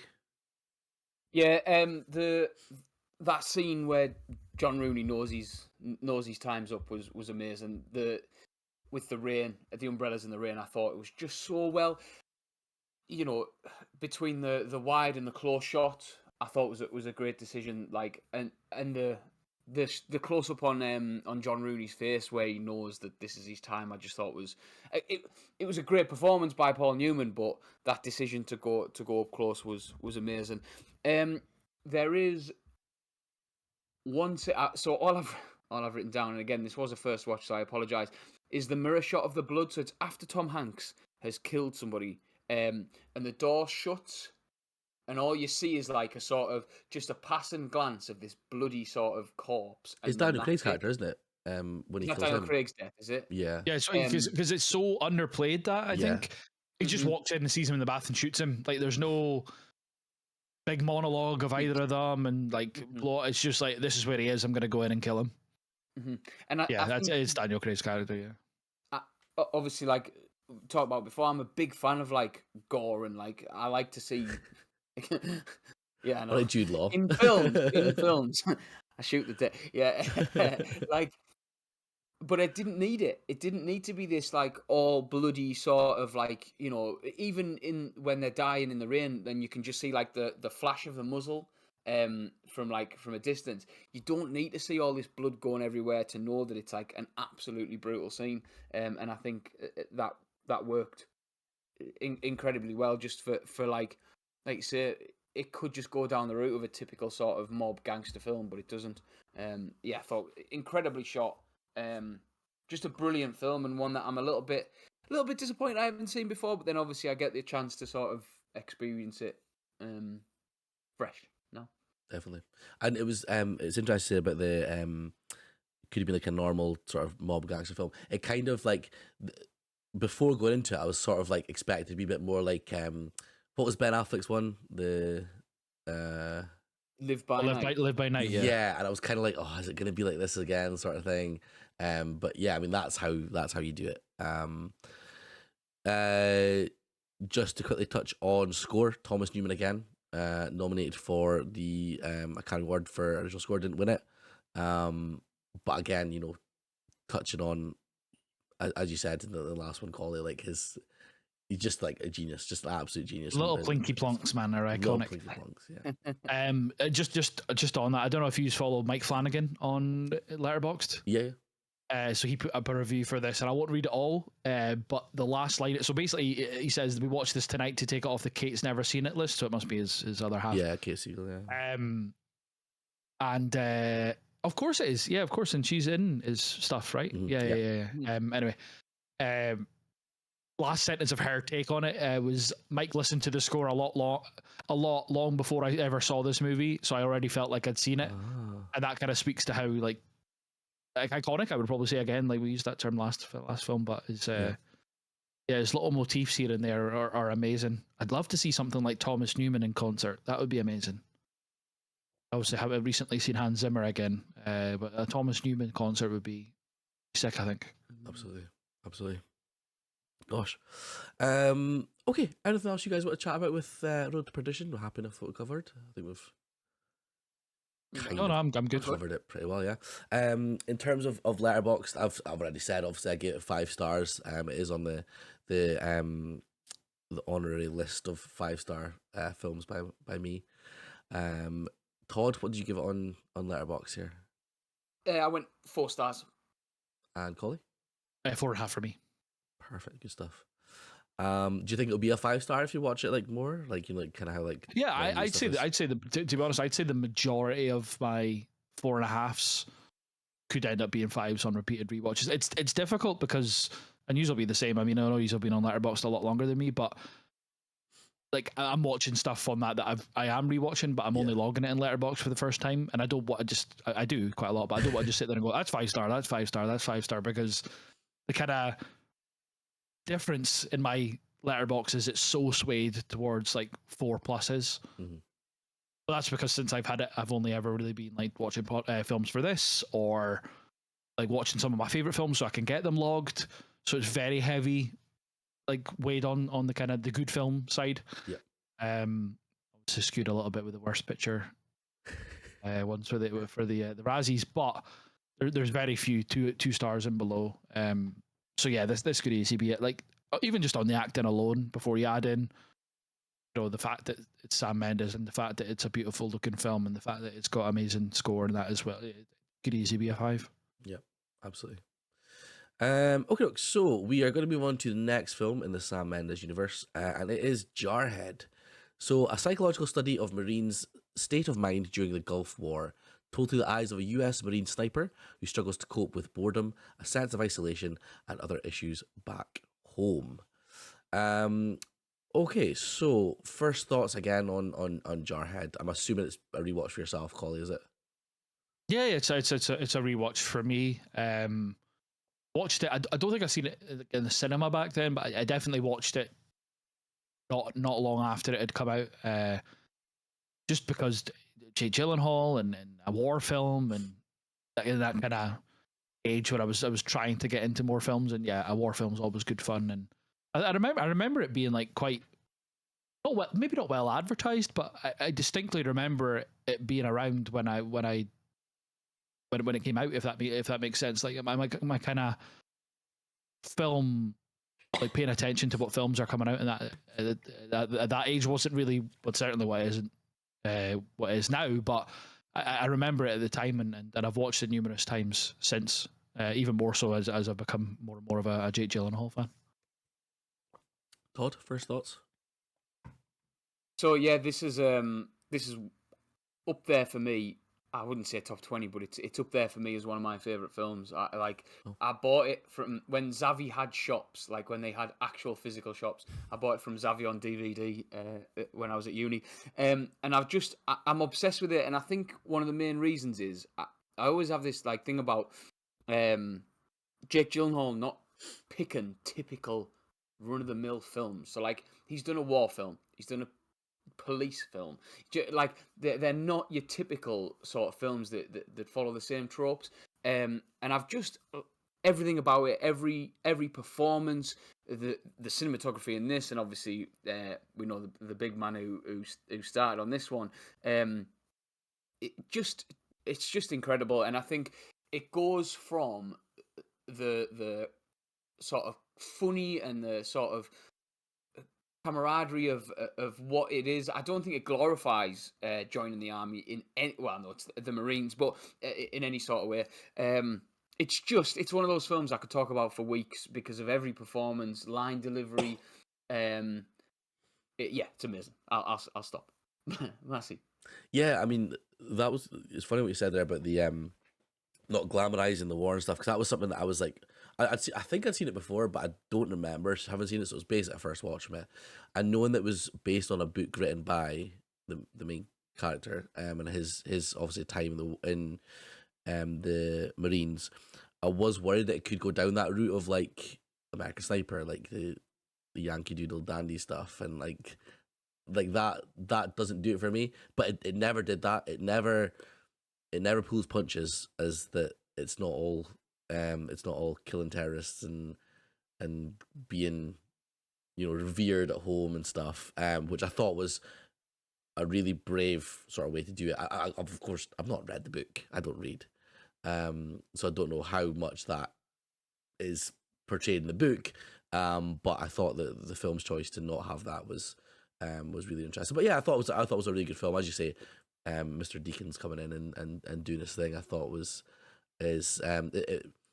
for Conrad Hall to have done the first two, and as we're talking about there being such a revered cinematographer, and do this thing over decades to then be replaced by the Mr. Deakins it's like you're basically getting, in terms of skill, you're almost getting like for like, aren't you? They're both at they're both at the top of their game, and of course Mr. Deakins, as we will speak about through loads of the films, still is at the top of his game as well. So yeah, a really interesting film that I did enjoy throughout the whole thing.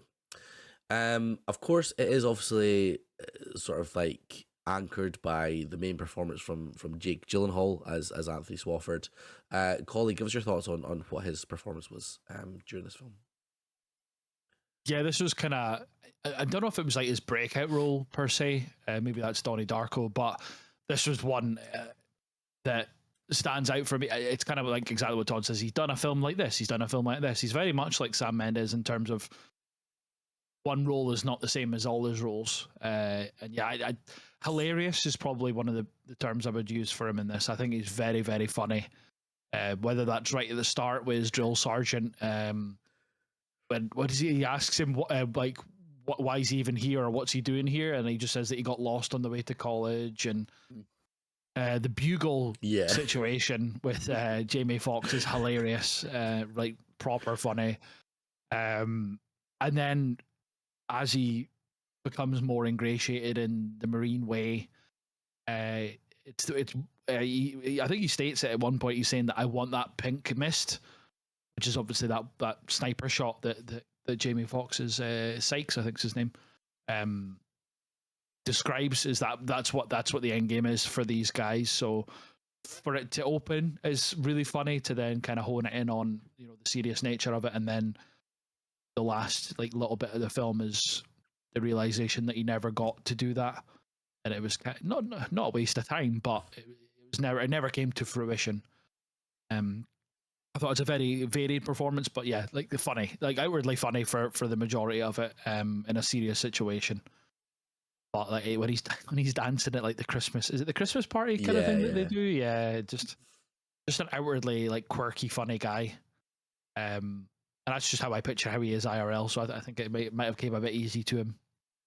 Yes, but yeah, a standout performance and one that I think that he's rightfully kind of remembered for. I would say. Agreed. Todd? Yeah, like I know what you're saying about it being sort of his breakout, because I think it was one of the more sort of mainstream in terms of Brokeback Mountain was before this, and he's incredible in it. But I think that the issue is obviously where you've got the sort of what Jarhead's about, where there's going to be people without prejudice will go and see it. People aren't going to go and watch Brokeback Mountain if it's about two men exploring their sexuality. So yeah, I think it is that it was that first big big role for him. Like you say, I think he's so varied in it. He goes from that hilarious when he's got it's that Christmas party when he's got the Santa hat on, and that's it. Like just like covering himself with that Santa hat. How excited were you watching that? Oh, 10 out of 10. Needs a cold shower after.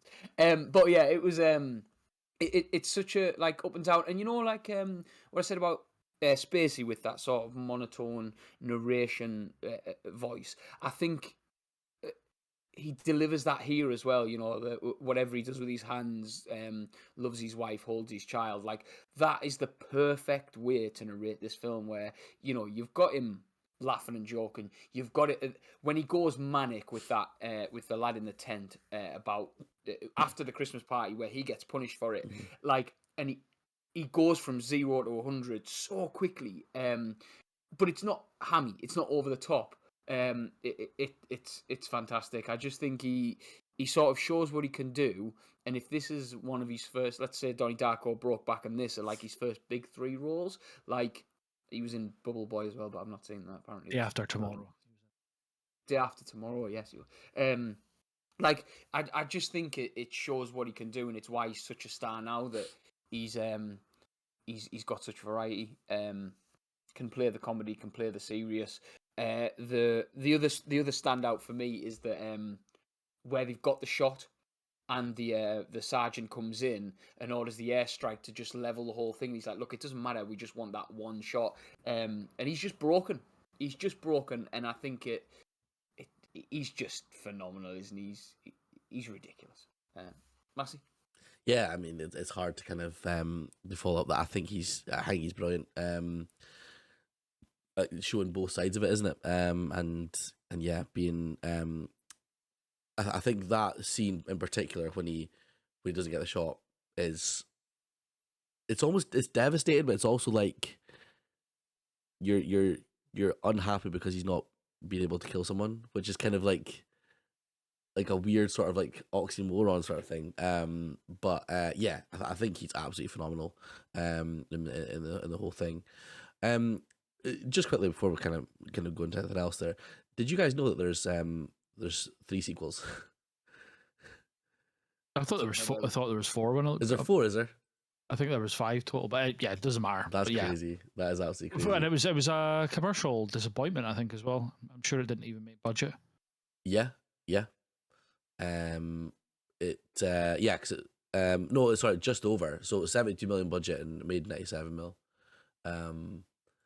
But I didn't know if you guys had seen any of the sequels at all. Or... I didn't know that they existed until now. Maybe a future episode potentially could go through the sequels of Jarhead. But yes, yeah, I thought going back to Jarhead 1, the start of the Jarhead universe, Jarhead Cinematic Universe, the JCU. I thought, yeah, Jake Gyllenhaal was great. One of the surprising actors, or the surprising performances that I really enjoyed was Lucas Black, of Fast and Furious. Was it Tokyo Drift he was in? Yeah. I think it was, yeah, Tokyo Drift fame. I thought he was actually really good as like this sort of like meathead guy, but he was like one of the ones that was more like attentive to what was actually going on, and like how they were basically essentially being used for the use of like higher ups and stuff as well. I thought his performance was really interesting, and even the scene where they're all kind of, it was just after I think the smoke in the truck and stuff, but there's the scene with the football when the the TV crew came, and he was kind of the ringleaders of it, kind of descending into madness. The field fuck. Yeah, which I thought was again such a humanist like take that like I again, as I said, I'd seen this film ages ago but didn't remember it at all. So not expecting that sort of like level of humor to be in it as well, I thought was really interesting. Um, Thoughts on was there any specific scenes or any specific characters? I know we kind of touched on Chris Cooper in the Latin American Beauty, and he was obviously in this for a wee bit. But Colin, what was your thoughts on when he popped up? Yeah, I mean, yeah, not too much to talk about. It's a bit of a hoorah kind of rally statement that he does. But I thought he was excellent. But in terms of the supporting cast, Jamie Foxx for me was my favorite. I thought he was amazing. As they're kind of, he's a long stand, like he's never been above where he is. It's just that's his role, is to train the recruits. His line when he's like, "Oh, we've all been taught that thou shalt not kill," and then he says, "But hear this, fuck that shit." I just think the delivery of that was incredible, and he's doing the whole "this is my rifle, this is my gun" stuff with him, and then it's not. Yeah, you can laugh at it a little bit because of the way that it's done. But when the young soldier gets killed during the exercise, because he panics and stands up and gets shot, and Jamie Foxx's Sykes is just over there shouting at him, just going like, "I told you not to stand up. If you listened to me, you wouldn't be dead." And you're like, you're shouting at a dead body. You know, it's just that kind of over the top kind of thing. But I thought he was amazing in the scene when finds Jake Gyllenhaal in Swafford in the toilet, like even before the bugle scene, and that I just thought their relationship was quite good.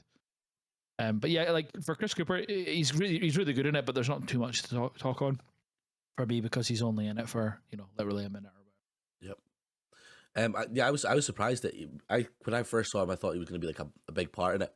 When he just popped up, it was like, is that it? Kind of similar to Kieran Hines in the last one as well. I thought he'd been in it for a bit longer, but yeah. Todd, thoughts on any of the cast? Jamie Foxx, Lucas Black. Yeah. So yeah, Lucas Black, like he's the guy, just makes me laugh, and I think because he like leans into that accent like a hell of a lot more than he does elsewhere, like that southern accent. I thought that was brilliant. I do love the Chris Cooper scene. Like there's something about it, and like you say, it's that big hoorah moment. But it's bringing that comedy back in about, I just think. I think I just felt my dick move, like those simple little things that like I come back to every time.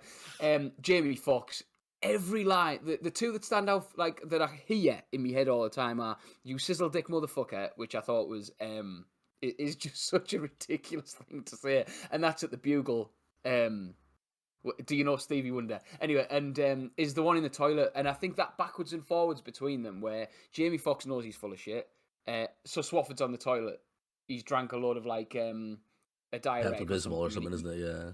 Yeah, to like, and he's sick. And Jake Gyllenhaal knows that Jamie Foxx knows he's full of shit, and he says, "You best get unsick, most motherfucking Ricky Tick." Which like nobody else is saying that line and saying it so effectively. Like, but again, you've got that sort of the ebb and flow of like the comedy, but then the relationship between the two of them, where Sarsgaard, who again is phenomenal in this film, like ridiculous, and for the longest time I thought he was part of the Skarsgård family, which it's part of the Gyllenhaal family though. He's part of the Gyllenhaal family now.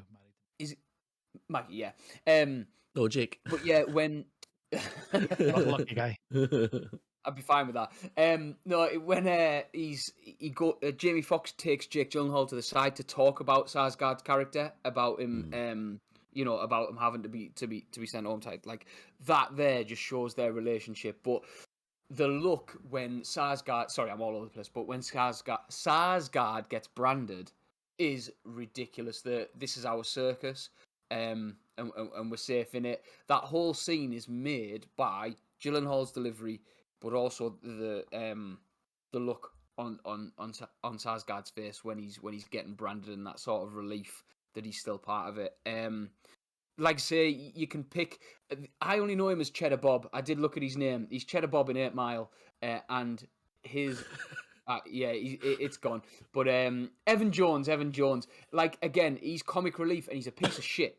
He's he's the typical sort of like jarhead. Do you know what I mean? But again, it's that level of sort of comic relief.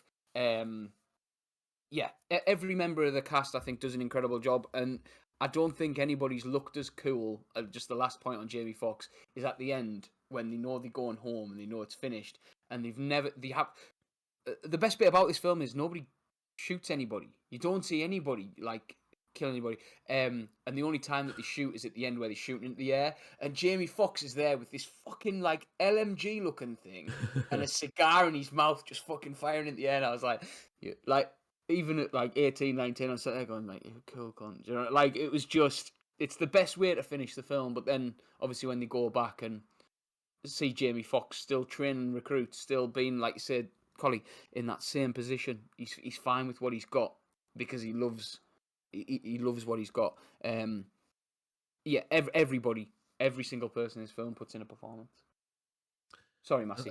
Go on. No, Collie. Go on, Collie. I'm just gonna, like, a lot of the interactions between the Marines and stuff like that I thought was the highlight of the film, and Mendes asked them to improvise quite a lot of it, because I think, like, as wordy as American Beauty was, and then kind of as stoic as Road to Perdition was, he wanted us to be a bit more about the camaraderie between them. And one of them, when you're talking about Cheddar Bob, it's when Cortez, he calls him is it a midget he calls him or whatever, and he says, "Let's go, you squishy face." Then he says an inappropriate word, and then he just deadpan goes, "Don't ever call me squishy faced" or something. It's just the interactions and the kind of the chemistry between all the kind of underlings, we'll say, in terms of all the jarheads, was a highlight for me. Like a lot of laugh out loud moments. Ashley, sorry, you were to say. No, that's absolutely fine. I was gonna kind of move on to like cinematography because there's some absolutely wonderful shots in this. Some really like crazy stuff. The one that really stood out for me was the oil fields and when they're like on fire, like billows of flames flying up the sky, and the use of just like there was no need for any extra lighting. They just used the fires as the light, and I thought that was like unbelievable. The dark sky of full of smoke, I thought that for me was like a standout scene for Mr. Deakins, who, as we know, is the absolute goat. Was there any specific scenes that stood out for you cinematography wise, Collie? Come back to me in a second. Todd? So the oil fields were amazing, and I think it's been, again, it's some war films are something that's been done so many times that it's hard to sort of to create something new and to really pick something out. But that was phenomenal. The ending with the bullets flying up as well. Like, you don't really see bullets like that, is the only way I would describe it. But the funeral at the end, where he's, after the funeral, where he's looking out the window, and that transition, it's been done before and it'll be done again, but I thought it was an incredible sort of where it goes from the fence post and transitions into the jarheads walking across the desert, were amazing. But like you say, even the simple shots, even the, not simple, but even like where the wife sends Yamani a film for them to watch, and then it turns out she's showing getting fucked by the neighbor or whatever, like that there from the back, and you just see it all see it from the back and watch them all watching it. Then it shows them from the front, and you watch it all unfold. You're not concentrating on the TV screen. You're concentrating on the different like levels of that guy watching his entire life breakdown and needing to go home, compared to Jake Gyllenhaal, who's having the best time. And like, again, I think that says a lot to his character, and it's only added by the how it's shot. I think it's one of those films that will that'll really stand the test of time. And I know obviously it's quite an old film now in the grand scheme of things. Like what is it, 2005? Sorry, 2005. So we're a fair bit away, but I just think in the future it will still stand because Deakins, like you say, he's the man, isn't he? He knows exactly what he's doing. Collie, any others that for you that's no? Yeah, it is a beautifully shot film. Sorry, I just had to come back to me because there was a note that I'd taken that some of the desert scenes were shot on a Universal soundstage with lights doubling as the burning oil wells. Oh, So wow. there was lighting involved in it. It was just when you said that triggered something, and then they were later like digitally replaced because all the oil wells were all computer generated, obviously, but it's like the sheen of the oil on their faces, and it's just obviously it's like hell on earth. It's kind of described as that at some point during the scene with the fire and the oil and that. But yeah, it's the little scenes almost that are kind of the more delicate scenes, like the funeral at the end, and keep coming back to the shooting range scene. But like when they're really really up close on the guys underneath the barbed wire, and the sound of the gun is so loud, like the sound mix was like perfect for it. It was so loud because it was giving me like pounding into my earphones. It was overwhelming for me. Never mind the guys that are actually getting shot at. So when the guy stops and panics, the way that the camera captures that, I thought was excellent because it gives you the dread as soon as it kind of stops tracking them along as they're crawling on their tummies or whatever. Like as they're crawling along, and then it kind of stops because the guy stops. It instantly tells you shit, something bad might be a way to happen because they're being told and shouted at like keep moving, keep moving, keep moving. Those are live rounds because you can see them bouncing off the back of the range, and then obviously the guy gets shot, and I just thought the camera work for that I thought was excellent. Yep, definitely. Okay, so yeah, was there anything else you guys want to chat about with this at all? Then we spoke about obviously the cast, the cinematography. There was just one note on like the film editing, which we don't really cover too much on here, but the guy who edited this was the guy who edited Apocalypse Now. Oh, okay. And they all worked as a cast prior to the film. Just obviously being a war film, and an iconic one at that. But I just thought that was cool that like 25 years later, I think it was, doing Apocalypse Now to that, because the guy worked on Walter Murch. He'd worked on the first two Godfathers, but not as the editor, and then he edited number 3, and then subsequently edited stuff like this. I thought was just interesting. I think he edited, what was it, K-19, K-91, K-19, the Widowmaker. Oh, with Sean Connery. Yeah, that one. He edited stuff like that, so a very adept, a very good hand at obviously the old editing. So I just thought it was cool to see a modern day, even though it's 20 years old, a modern day war film, and then edited an iconic film from the 70s. Yeah, absolutely. Right. Any final thoughts on that? What happened off what we covered there with Jarhead? I'm good. Yeah. Letterboxd. So I'll just quickly go first. I give it 4 stars. Again, it's one of those that could easily go up. Collie? A 4.5 for me. And Todd? It's 5-star for me. 5-star from you. Excellent. Good to hear. Okay, look. Let's move on to the next film in the Sam Mendes filmography. So we have Revolutionary Road. A young couple living in a Connecticut suburb during the mid-1950s struggle to come to terms with their personal problems while trying to raise their 2 children. So again, first thoughts. Todd, what was your first thoughts on this film here? Yeah, so since thinking about it, and I think I've gone a bit high with me rating, because my rating of this film is purely based on the performances. I didn't gel with the story at all. Thing is, it's really well written. The dialogue's fantastic. The characters are well thought out. And like I say, the performances are incredible. But I don't know. It was the story I wasn't particularly interested in. I don't know if it's something I'll ever watch again. It's one of the rarities where you've got DiCaprio and Kate Winslet, and it was well made. I can't call it a bad film by any stretch of the imagination. It's just not not something I'll ever watch again. Collie? Yeah, I kind of went on the other side of this. I rated it significantly higher, probably. Like, even though the story wasn't the most engaging, I still quite liked it. That it's this couple that's trying to, fulfill their dreams. That obviously moved to Paris and that, and then it's kind of waylaid by getting pregnant. I just thought, like, the setting of the time that it was set in, it was well captured. Like, shot really well. Thomas Newman's score is excellent in this.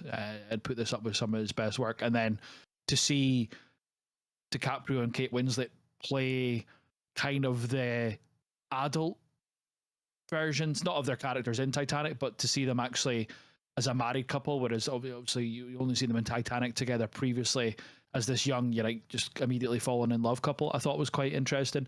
And then I thought Michael Shannon was absolutely class, and Catherine Hahn and David Harbour as the kind of other couple. So I thought, like, a combination of all the performances, plus it just being like a good looking film, and the music and stuff elevated it to. I thoroughly enjoyed it. I know. This is the kind of the outlier of all the films, I think, in terms of the most diverse views that we've got on it. But I'm not gonna mark mine down or anything to be in line with that. I thought this was class. That's fair enough. Yeah, I mean, I'm certainly more on the Todd ship. I there was things to like about it. Absolutely, definitely was. And of course the chemistry between DiCaprio and Winslet, who are good friends in real life as well. That just obviously adds to it. Michael Shannon's performance was great. I thought the production time was really good, but the story just didn't do it for me. It could have been that I just wasn't feeling it at the time. It might have been a certain mood to watch it, but it didn't really do it for me. For me much. But as I say, there was things to enjoy from this. But you're absolutely right, Colin. I think this is definitely an outlier. Well, certainly for me anyway.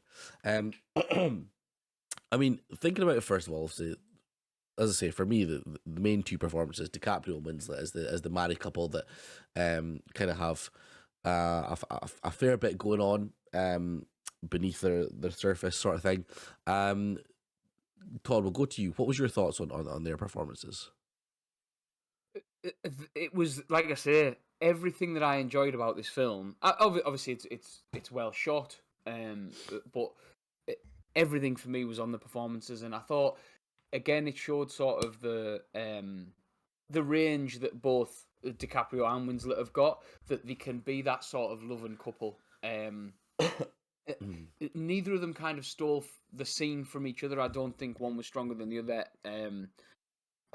So that first sort of opening 20 minutes, half an hour, where it's quickly sort of like, this film is not about two people falling in love. Like, that's established, and it's established very quickly because they're, they meet at that party and stuff. But just how, like, brutally honest they are with each other without screaming. I know there is a bit of shouting and there's some crying and the hysterics and stuff. But DiCaprio telling it, like, saying, I'm sorry that the player was bland, or like when he has a dig at the player. I thought that, like, really well done. But I don't think I'd rate it up there as, like, either of their strongest performances in any way. I think like you say, Collie, probably one of the best bits for me is introducing Michael Shannon as a kind of a catalyst for hell, where, once you throw the cat amongst the pigeons, that's when them two start, like, battling against each other, trying to sort of mask what's going on. They've got a lot to hide from each other. I think DiCaprio with his secretary as well, I thought that was really interesting to see that sort of almost sleazy side of him. With her, he knows what he's doing. He knows he's doing wrong. There's a reason why they are two of the best that we've ever had, and probably will ever have. I wouldn't call it career defining by any stretch of the imagination, but both solid performances from both of them. Colin? Yeah, I thought they were both amazing, and I think, like, their off screen relationship allowed that. I think they were both at the time, saying that it really allowed them to push each other in the scenes, like, and they were willing to go that extra mile for one another. To then, so like Kate Winslet was willing to push herself to allow DiCaprio to achieve what he wanted, and vice versa. He would elevate himself because of that. There was a funny note that during their sex scene in the kitchen, Mendes had to go to another room and watch it on a monitor because he was married to Winslet at the time, and it was just a little bit too awkward for him. And I think Kate Winslet said much the same. It was a little bit awkward, and then DiCaprio comes away going, "Well, we did it hundreds of times for Titanic. I don't know why it's any different," which I thought was good fun. But yeah, like kind of similar to American Beauty, both just in topic in terms of its suburban America, obviously in a different generation, but none of like they're not innocent characters in all of this. Like Kate Winslet's not, you know, a pestered and wife or like an abused wife or anything like that. And DiCaprio's, you know, this kind of bastard, but he does love his family as well. Like the scene when he comes back after being with the secretary and they're singing happy birthday for him, like you can tell on his face how torn up he is about what he's done. Doesn't stop him doing it again, but he's trying to find a balance between his own happiness and then happiness with his family, and you can kind of tell even through conversations where they pretty much state it, but they regret having their kids. There's such a kind of hold on them. They're kind of like they hold them back from what they're wanting to do. Like if they were just a couple, they would have moved to Paris and it would have been fine potentially. But you know, getting pregnant holds it back, and yeah, Michael Shannon being brought in kind of exposes it all. There's a bit when they're walking together, I think, at some point, and Michael Shannon's like, oh, why he's going to Paris? So he's running away, and Frank DiCaprio says, maybe we're running from the hopeless emptiness of the whole life here. And then John goes, the hopeless emptiness. Now you've said it. Plenty of people are onto the emptiness, but it takes real guts to see the hopelessness.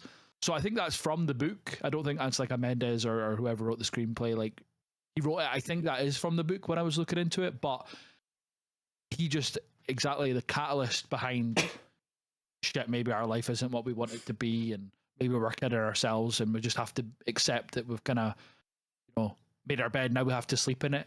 Thing, and then yeah, but by the end of it, it's just tragic. It's just tragic that they both realize that they don't want kids, but she's pregnant again, and opts to try a home abortion. And I again, reading into the background of it, it was illegal at the time, right?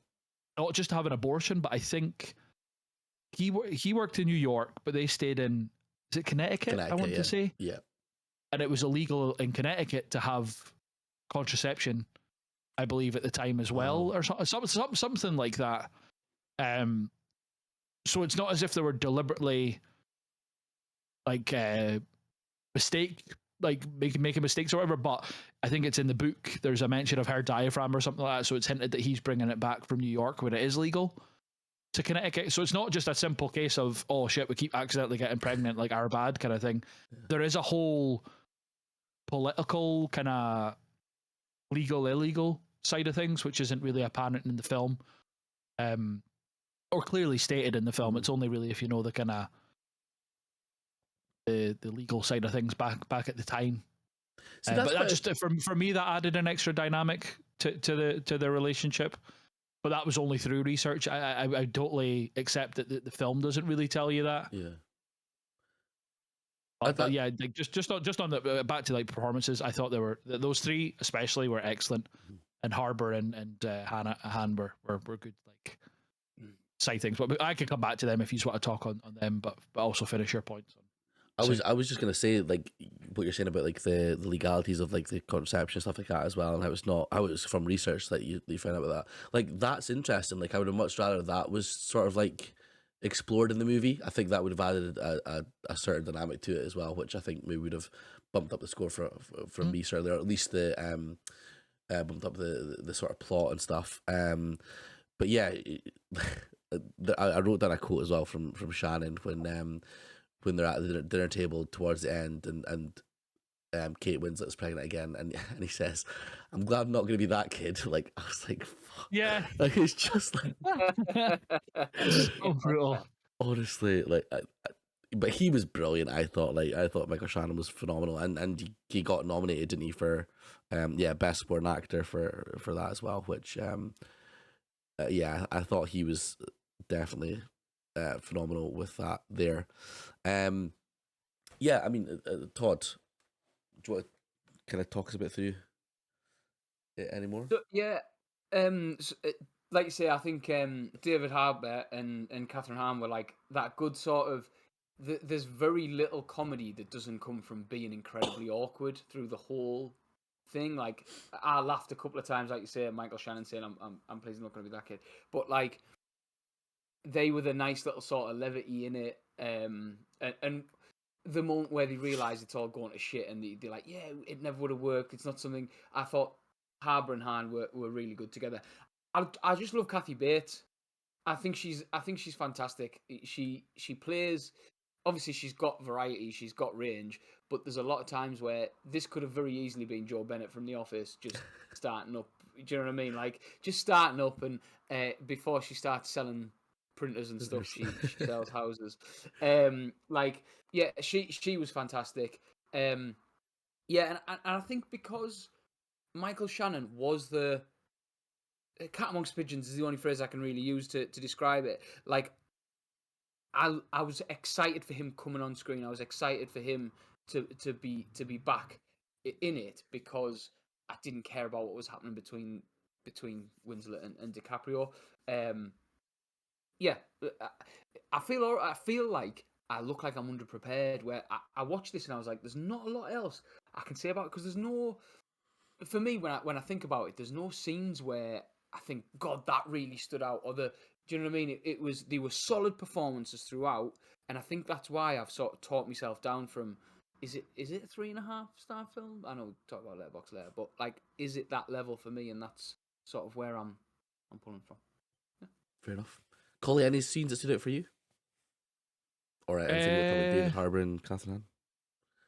Oh yeah, the scene obviously like towards maybe the end of the film, the start of maybe the final act of the film when they're all out together, and Catherine Hahn and DiCaprio go up and dance together, and they're kind of again this is me reading into kind of the subtext of the film. They're lit up by green to show Kate Winslet's envy that DiCaprio maybe doesn't treat her that way, and then by the time that Harbour and Winslet are left together, they're lit up by red to show their lust and desire for one another, and obviously then they sleep together in the car. That whole like scene was interesting as a couple because you kind of feel that if Catherine Hahn's thinking they're friends, but they're not friends, and obviously that's revealed towards the end of the film when Harbour like says, "Let's not talk about them anymore," and that kind of dynamic between the two couples, even actually going back a little bit into the film about them for when they tell them that they're going to Paris, and she's just like, "You know, for a week and you didn't tell us." It's just so like neurotic and out there. And then the aftermath of that scene is the two couples talking about how the other couple accepted or received the news, and David Harbour's like absolutely disgusted that DiCaprio's going to go away and not work and allow his missus to work for him and stuff. And Hannah's like, sorry's like, "Oh yeah, like I'm really glad that you said that." And then she just bursts out crying. And that's never really, at least to my knowledge, that's never really explained as to why she cries. I wasn't sure, after watching Harbour and Winslet get together, I don't know if she harbored feelings for DiCaprio's character or if she was thinking about like, "Oh, I wish that could have been us going to Paris." It's just crying about like the life that they're stuck in, but they're kind of further down the road of acceptance in terms of like, this is just what we have to live like.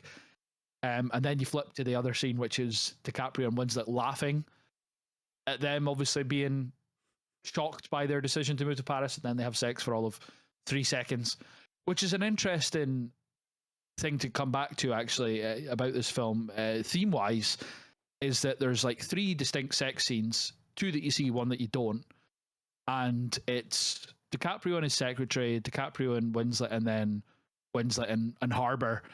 and all of them are just male centric in terms of DiCaprio says to the secretary, "Oh, you were swell" after it, and then based on how he is with Winslet when he last saw her like 3 seconds, it's all about what he wants in that situation, and then Harbour's the same to Winslet, and it's all about what he wants.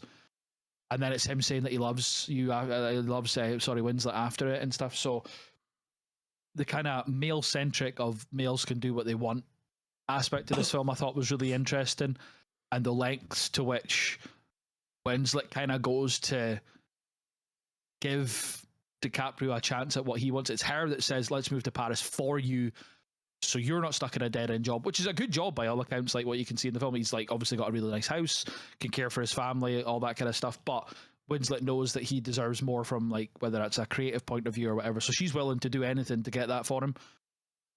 They, not she, they fuck up by getting her pregnant. And then it happens again, and she's like, "Fuck! Like I can't do this to again." So then she tries this at-home abortion, even though he said he didn't want her to do it. She's willing to do that for it, and then obviously she ends up passing away, which was shocking. Again, Sam Mendes making it sad at the end by a main character passing. It's a theme throughout.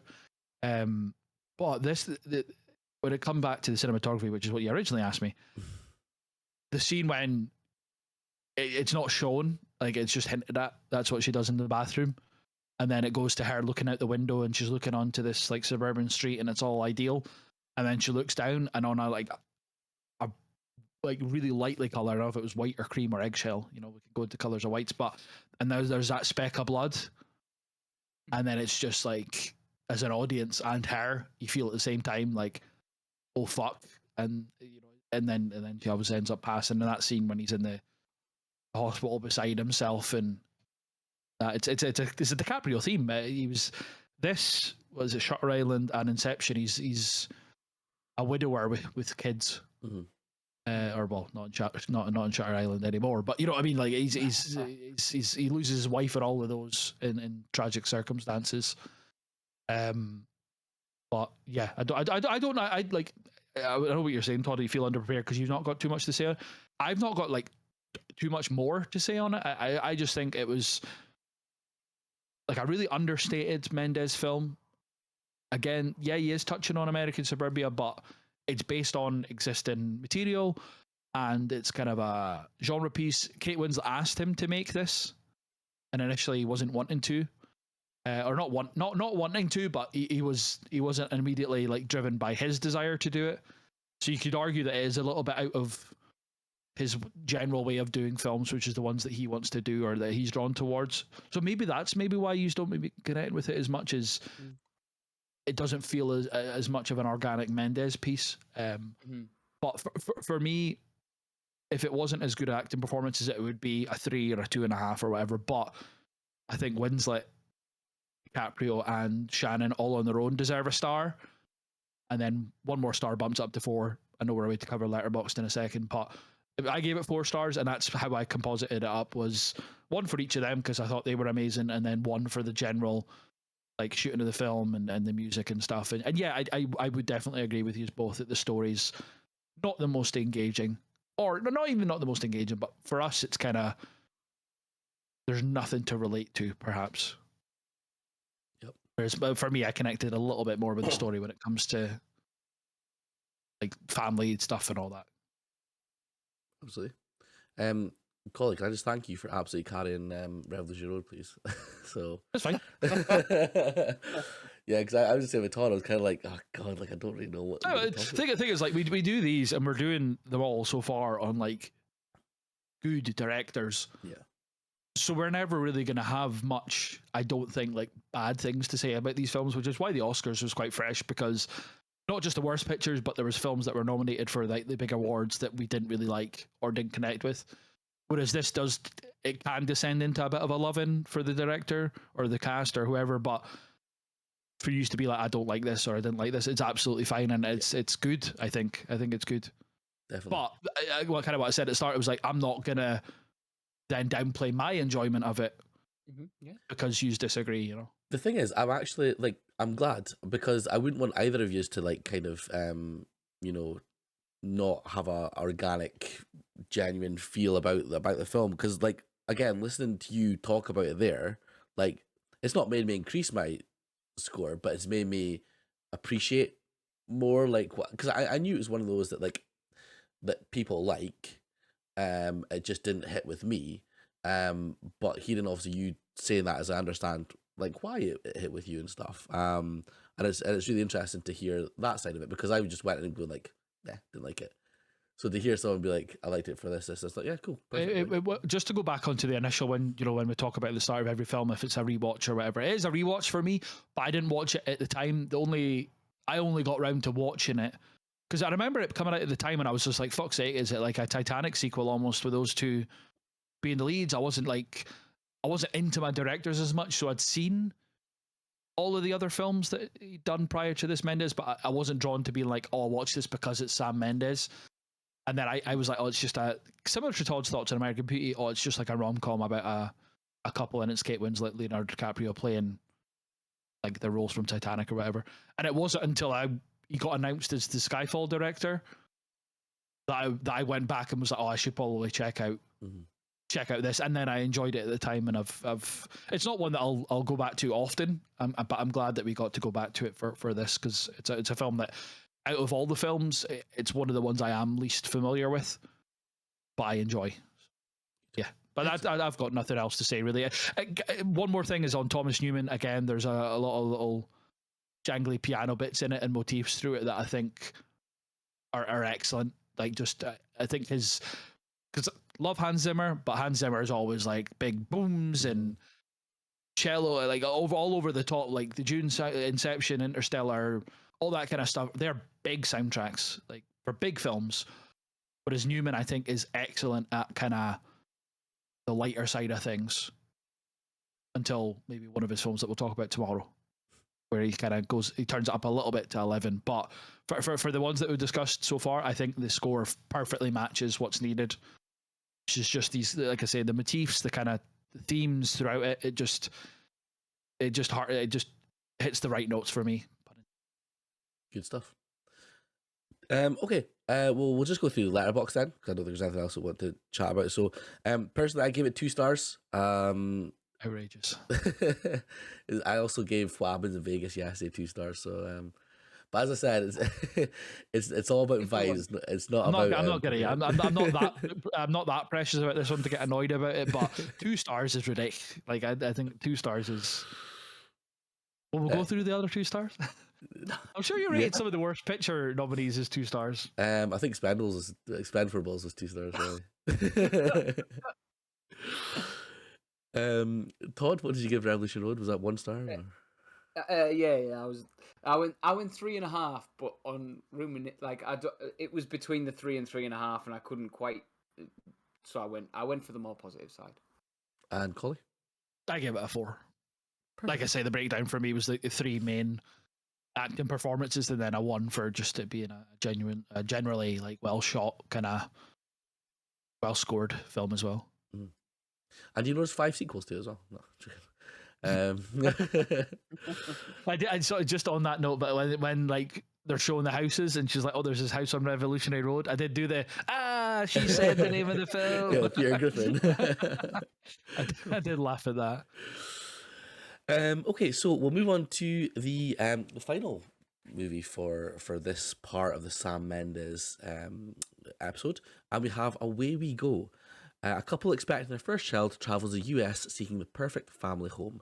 They have misadventures and find fresh connections with relatives and old friends who help them discover home on their own terms for the first time. So, initial thoughts, Collie? Yeah, so this was a first watch for me. This is the only one that I hadn't seen prior to the episode, and I thought it was class. I thought it was really funny.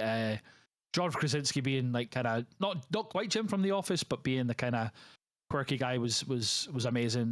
Maya Rudolph was excellent, obviously, as his other half, and yeah, the supporting cast as we kind of travel across the North American continent were really good. I had a lot of fun with this. Just once again a different film for Sam Mendes, but a genre that I think he did really, really well. And considering this is probably the most different film that he did, I would say it's the most off-piste.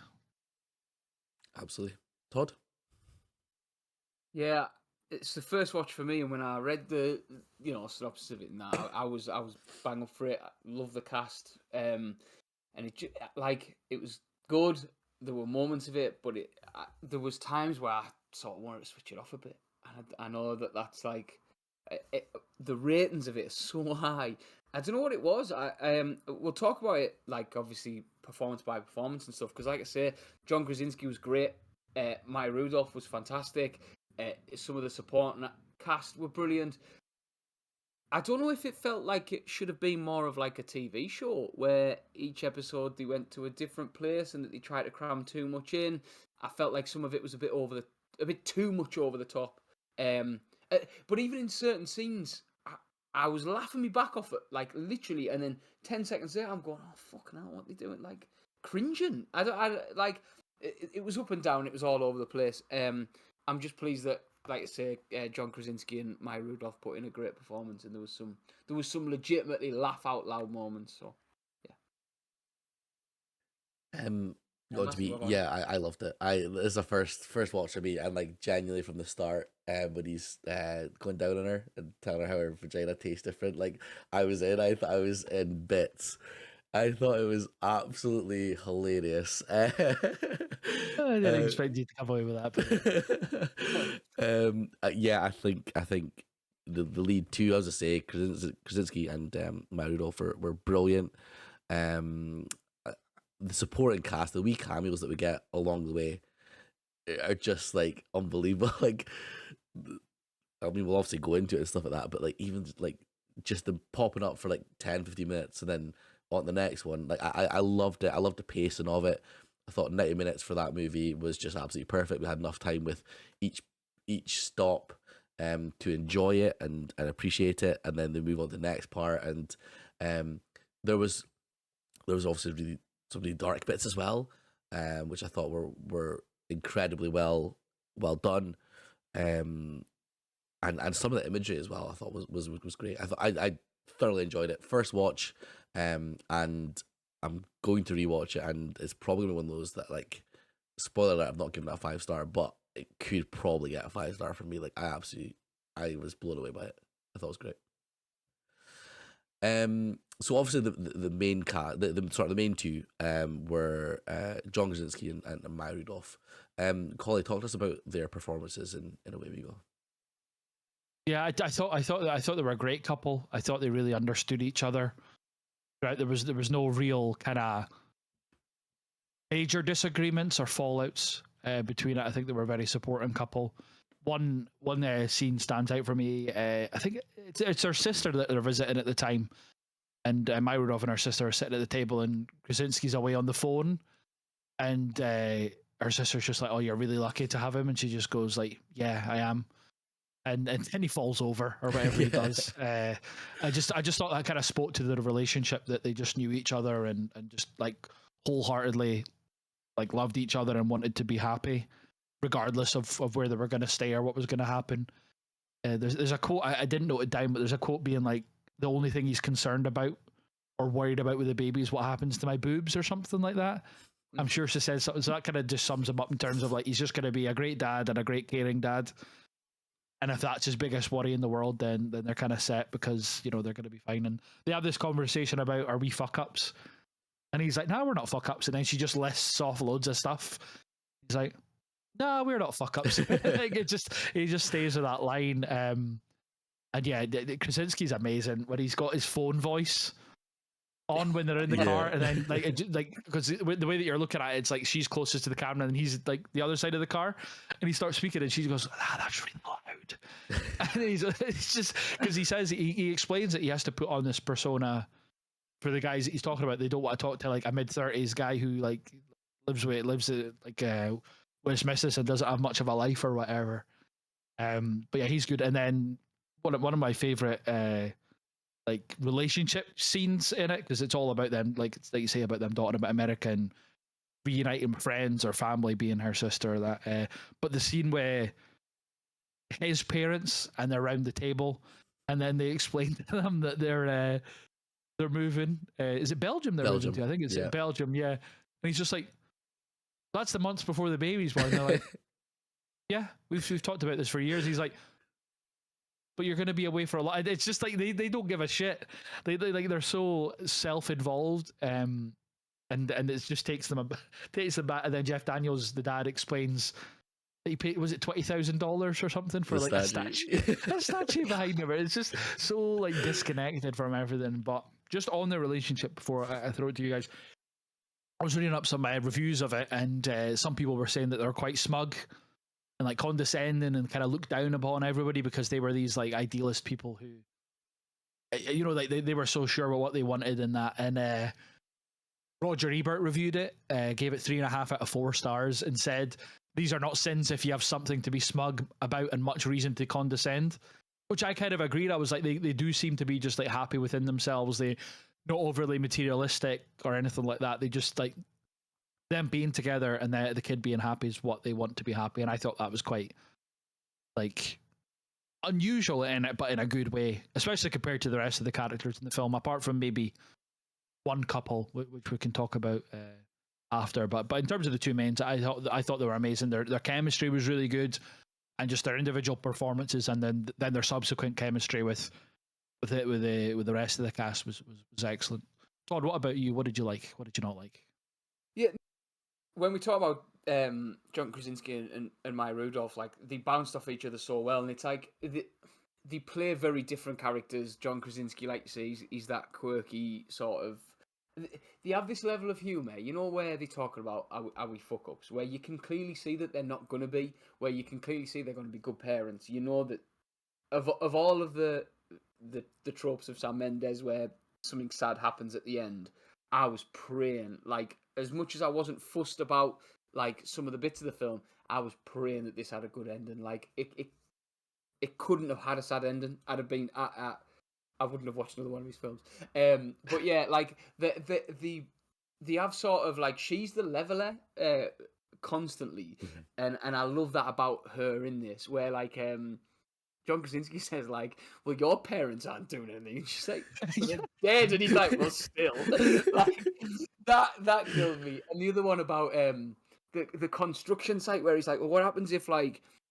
I'll paraphrase, but essentially she's like, what happens if I walk past a construction site and like my head gets fucked up or something and I'm not a good dad? And she's like, well, just be careful walking near a construction site. Like stuff like that, where Maya Rudolph has this ability to like play the goofy and the wacky and things, but this, she's like really sort of level, and I love that about her. And because John Krasinski isn't, he's the wavy all over the place.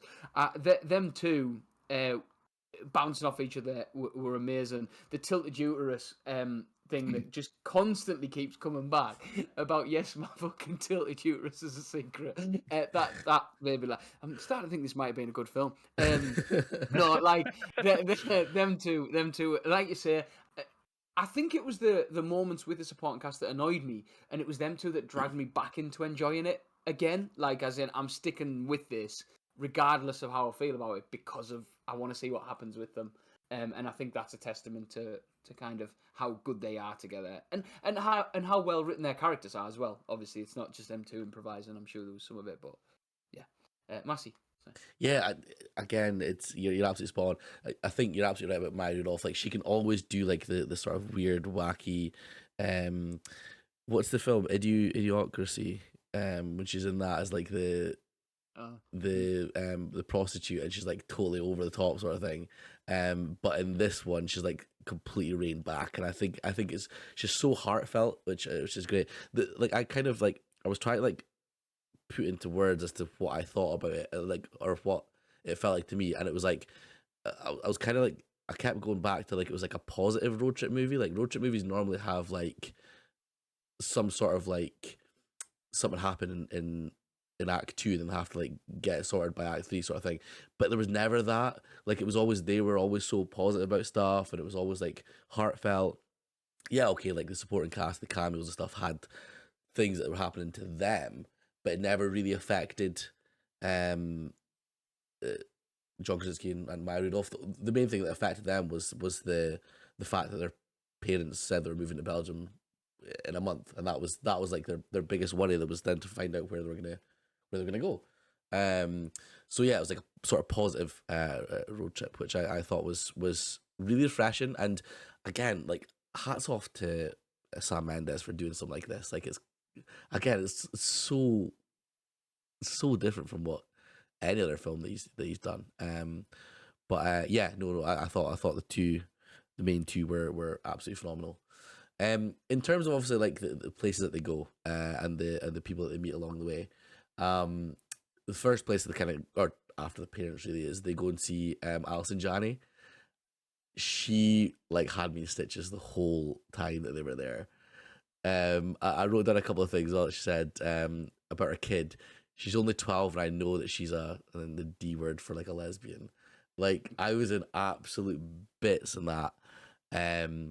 There was even a moment when they're walking back to a car, and like a black SUV rolls up, and Alison Janney's daughter is just like chatting to black SUV, and I was like, she's awake and Nick, like you need to like go check it or something. But they didn't care about her at all. They were just like chatting away and stuff. She didn't get kidnapped, thankfully. But it was just another little quirk that was like, it didn't have to be there, but like I was watching it in the background, just waiting for something to happen. And I think it's actually funnier that nothing happened with it. But Colin, what was your thoughts on Alison Janney and when they went to see her?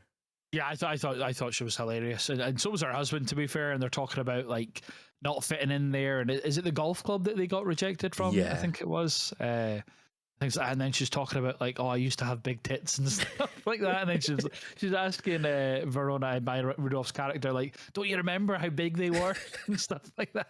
And John Krasinski is just taking all this in, and then obviously speaks out to the fact, going, they're horrible, horrible people. And it's even she tries to like, she kisses him, Alison Janney, when they're getting into the car and stuff. She's just completely all over the place. But I think like, as an actress, I think she was amazing in it though, like properly like neurotic and just a bit wacky and stuff. Yeah, like, and it kind of. So I'll ask you, Todd. Obviously, maybe we've probably talked about the supporting cast, but you're saying that they were the bits that you maybe didn't enjoy so much, and they were the ones that took you out, and it was Maya Rudolph and John Krasinski took you back into it.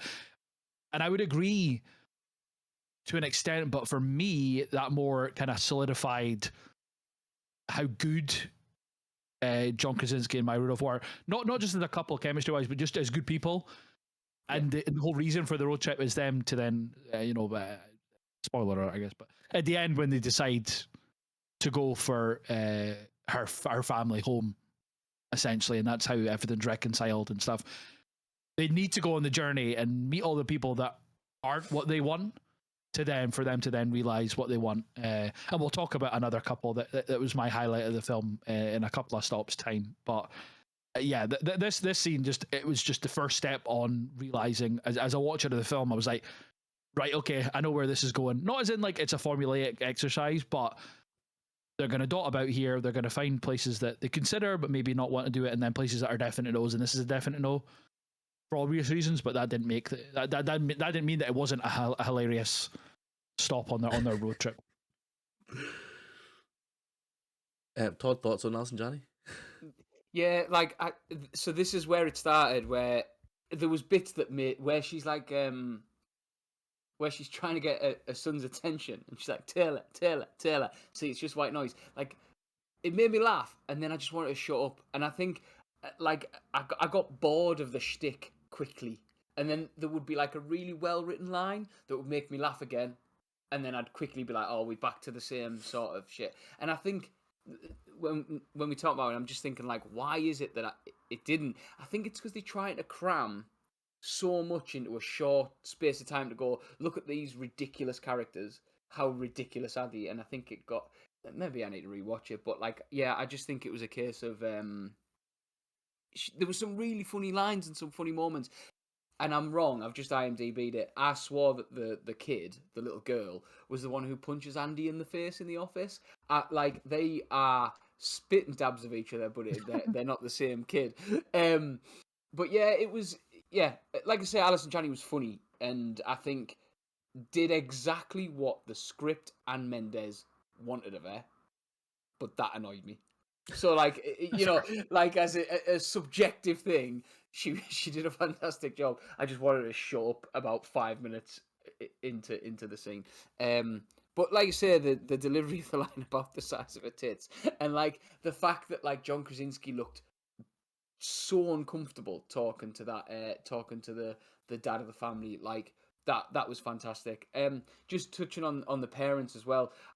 I was so excited when Catherine O'Hara and Jeff Daniels were like, "But his mum and dad," and I was like, I'm here for." And the fact again, I think they were wasted almost because they were amazing. Were absolutely, like you say, they just didn't give a shit. All they cared about was themselves. And I felt like they were a little bit wasted. And maybe that's another problem is if we get to know these characters a little bit more, that might be something. Give them some time to breathe, as such. Yeah, Massey, sorry, go on. No, I think that's a fair enough sort of criticism of it. I think I can understand your point of view. Next place to go though is to go and see her sister, isn't it? At the when you said about him falling over, taking the phone call, stuff like that. That this was kind of the one that I think obviously it wasn't as funny as the other things and stuff, but it was kind of more. It kind of more drove the story, I think, or at least the relationship between the two of them, which I thought was a really interesting way of doing it. It didn't have to be this like talking about how big her tits were and all that and stuff we'll move on to and stuff. So, but yeah, I thought it was an interesting way to show the relationship. Colin, you did touch on it before about when they went to visit her sister, but what were your thoughts on the scene? The scene of them in the bathtub talking about her parents and stuff like that, I thought was, like you say, it was very important, I think, for how the story ends. It's kind of a pivotal scene for that, because it kind of reminded her a little bit of what's perhaps important or what she's kind of suppressing in terms of grieving for her parents or dealing with her parents. And also when she was talking about how, well, technically you're bringing a part of them forward in the world by having your child. I thought that was quite nice. So yeah, like not too much to say on this. I thought it was a solid enough, performance, and the chemistry between the two sisters was good. But it was kind of, this was needed to then contextualize the rest of the story. Yeah, agreed. Todd, thoughts on that at all? Yeah, and I think she's just a character who obviously comes back into the film, not just like you say the build up towards where they end up, but like she's in it quite a bit, and she's not just the sort of like the drama side of it. She's not just a leveler. She's got those like funny moments in it as well. Yeah, I thought as a performance she was one of the strongest in there, and she's done some really good stuff. She was in Selma. She was Okay. played Martin Luther King's wife, and she was fantastic. But yeah, like I say, she was solid. Had those sort of like those quirky, and even though sometimes I think siblings don't have to look like each other, and I couldn't see the sort of family resemblance between her and Maya Rudolph, but it didn't matter because they had that chemistry, which I thought was, again, a different type of, obviously it's a different type of chemistry if you're in a fucking relationship with somebody and it's your sister, but like the difference in the chemistry between Maya Rudolph and John Krasinski and those two as sisters worked really well, so that you saw two sides to Maya Rudolph as well, which I thought was good. It brought out the best in her again, even though she was already brilliant. She was married to Jeffrey Wright, just as a bit of background. Not anymore, but she was. Interesting. The next place we went was to see Maggie Gyllenhaal and her husband. Again, this is another bit where I was in absolutely knots, like the whole time. First of all, with the genie slippers, like those just like absolutely killed me when they had to put on the slippers and stuff. But Collie, what were your thoughts when they stopped by? Her name was Ellen, wasn't it? But it was like Ellen. Well, yeah. So that's the first bit that kind of set me on, like, oh, this is going to be good. Was when her name was changed to LN, just like the letters. You open the door and she's breastfeeding her kid and stuff. You're like, oh my god, this is going to be nuts. And then they rock up with a stroller. Yeah. And then the whole conversation with like having like sex with each other while the kids are in the bed, and because Maya Rudolph's like, don't you just go out to the car then or something? They're like, why would I want to? And then why would I want to keep that from my kids, like growing up in a house like that? And there's one quote about the stroller. It's like, I love my babies. Why would I want to push them away from me? It's just such a weird kind of thought process. But yeah, the funniest bit of it is right at the end when George Krasinski gets the little boy to go in the stroller and runs about the house and everyone's screaming. I thought that was hilarious. One side note about that is that Toni Collette was supposed to play Ellen, Oh. but had to drop out because of scheduling. I could not picture her playing it the way that Maggie Gyllenhaal plays it, because she's hilarious. Like her delivery of the lines and just being this kind of, like, well, I can't remember the name of their beliefs and stuff, but this spiritually believing person of this is how a family should be. I think Maggie Gyllenhaal, I can't picture anyone else doing it because of how well she does it. I thought she was hilarious, and her like relaxed like husband or partner or wherever he is, as well. I thought he was just a kind of good backup of their beliefs while she was trying to explain it. But yeah, again, just another kind of similar to the first stop, just a bit of hilarity and a bit of, this is not how we want to be as a family kind of thing. But it was just funny. It was just a funny stop off. Nothing really too much to say apart from them realizing, yeah, we don't want to be like this. Yep, totally agree. Todd? Yeah, so again, it's similar with the Alice and Janney stuff, where like I sort of got bored of it. Why would I want to push my kids away? And the bit about I really understood war after feeling the pain of childbirth. Like I watched the news and I really understood the pain of war. I was like, oh god. Did she not come away with be like, after giving birth I had an amazing orgasm or something like that? Is that her? Yeah. Yeah. Like, so there was lines and there was moments that proper made his belly laugh, and then like I was like, right, can we move on to the next sort of the next stop on the road trip type thing? Like Maggie Gyllenhaal does, I really rate her. Like she's always been brilliant. And yeah, like she doesn't, just off the top of my head, I can't think of when she's had this opportunity to be a bit daft and to be a bit sort of be a bit silly. But John Krasinski coming back in with the kid pushing him around in that stroller was an absolute highlight of the film. Like, it was fantastic. Massey? Yeah, again, as I say, the genie slippers for me just like absolutely did it. But as soon as I got in the house and it was like I don't know why, but that just absolutely got me. But yeah, you're absolutely right. I can't believe that Toni Collette was meant to do it. That would be so strange. I'm glad she didn't, because yeah, as you say, Maggie Gyllenhaal's kind of got this like relaxed sort of like, it's almost like a stoner vibe, isn't it? Like she's quite hippie. Yeah. So I think that fits her absolutely perfectly. But yeah, I absolutely loved them stopping off at Ellen's, and again, as you say, they realize that that's not what they want to do. They even calls them horrible people, doesn't he? Once they kind of finish their conversation. So the next place to go is obviously to see their pals, their college friends.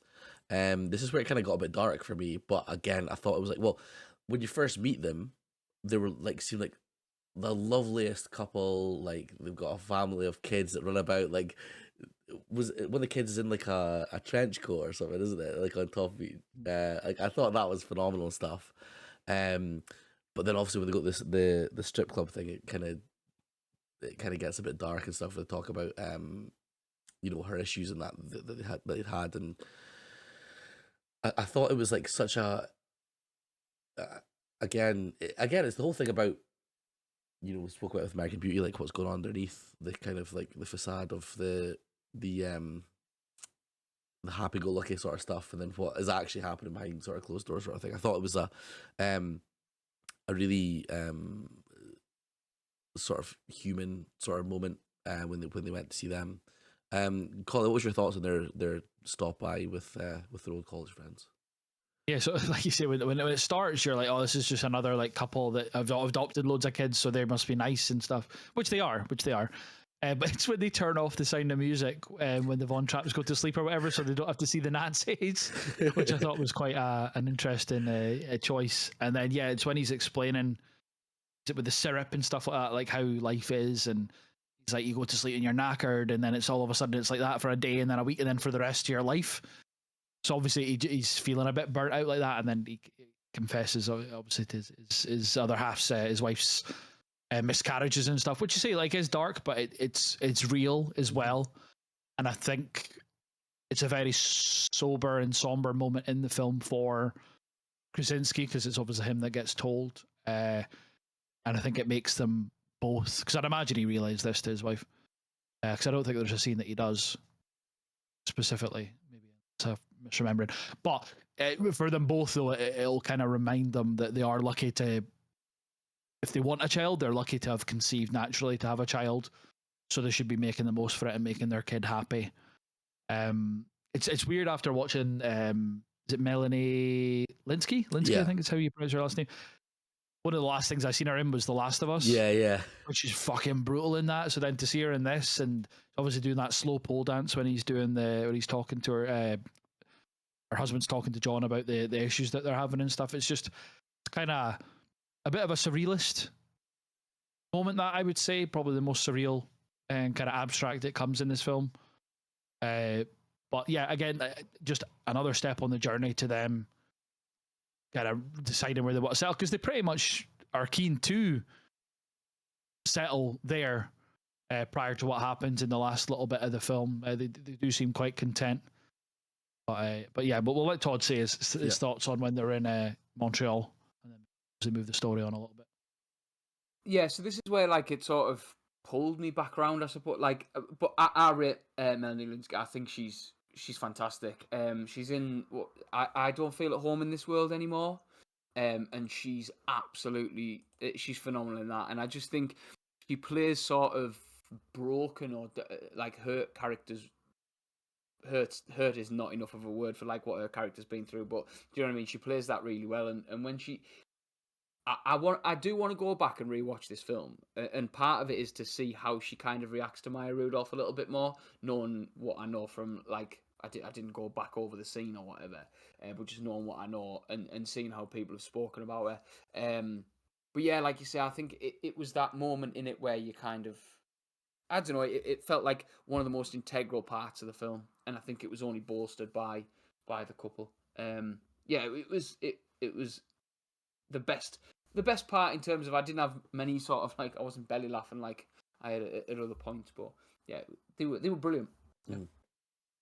Then obviously towards the end, they kind of I think they go back to his brother, don't they? And the guy from Parks and Rec, who's in like the first couple of seasons, and meet his daughter and stuff like that as well. But when they finally decide to go home, or what they call home, is obviously her. It's her parents' old house, isn't it? In Florida or something like that. And like I loved the imagery here of seeing through the door while they're sitting down, and the sort of like is it the sea? It will be the seas of Florida, right? In the like the background and stuff. I thought that was wonderful, and the music complemented it as well. It was kind of like indie music for like almost like an indie film, and it just kind of crescendoed into like a sort of like well of positivity, which I thought was lovely. Actually, it was a lovely heartfelt ending for me. Collie, thoughts on kind of the winding down? Yeah, it was. I think I was kind of like Todd as well. I was like, oh, Mendes doesn't really like happy endings or like explicitly happy endings. What's going to happen here? But yeah, from them when they're on the trampoline overnight in they're still in Montreal, I think, when they do the trampoline, and they're just talking about how much they're going to love their daughter and stuff. And then the following morning when they get contacted by his brother, and obviously then his kid's going to be child of a broken home. And I think it just kind of brings everything back round from where you'd hoped it would be post her discussion with her sister. And yeah, it was just a very wholesome and happy ending. And I think anything that kind of like zagged instead of zigged, or whatever the expression would be, like the opposite of what you'd expect it to be. If had something like that had happened, I think it would have lessened my enjoyment of the film. But for the fact that it ended the way that I feel like these characters should be happy and stuff, like I loved it. I thought it was a really, really nice like bow to kind of tie the whole film together. Yep. Todd? I don't have much more to say on it. Like in terms of the ending, Collie's pretty much covered it. It was more a sort of, because we've been watching these films and knowing what's coming, or having that feeling, I sort of held my breath a little bit in terms of I'm ready for this to go tits up somewhere. I'm ready for this. Even after like losing, after what had happened with his brother and stuff, and I was just like, that's not enough of a kick in the dick for Mendes. Do you know what I mean? Like there's more coming somewhere, and I'm chuffed it didn't. Like you said, deserved is the word. They deserved a happy ending. and to kind of to play out that future, especially just as that proof that they're not fuck ups, and to go back to that point. Yeah, I don't know if there's anything else for you, Massey. On No, that. no, I think we've kind of covered a lot of it there, and yeah, I did really enjoy this film. So, just quickly, obviously, Letterboxd. As I said, for me, it was a 4.5, and I genuinely think on rewatch, I could probably bump up to a 5. Like I loved it that much. Collie Is that 4 for me? and Todd. It was a 3. Shocking. Disgraceful. Okay, well, that is us at the end of our Sam Mendes Part 1 episode. We will be having a look at Part 2. We'll be recording that tomorrow, but it'll be coming out on Thursday, was it? Wasn't it? Yes. Yes, that's I knew that. So we will obviously go through that in the next one. There's some absolute bangers in the next one. Yeah, Part 1 of Sam Mendes is in the books. And we will I'm certainly looking forward to the next one, because I know there's a couple of films in there that I think we all genuinely love. So yes, thank you for listening to Part 1. Of course, if you're watching on YouTube, please hit the like button and subscribe. If you're listening on Spotify, of course, click follow. Let us know what you thought on Twitter at LCD_pod. And we will see you guys all in Part 2. See you later. Cheers, everyone. Bye-bye.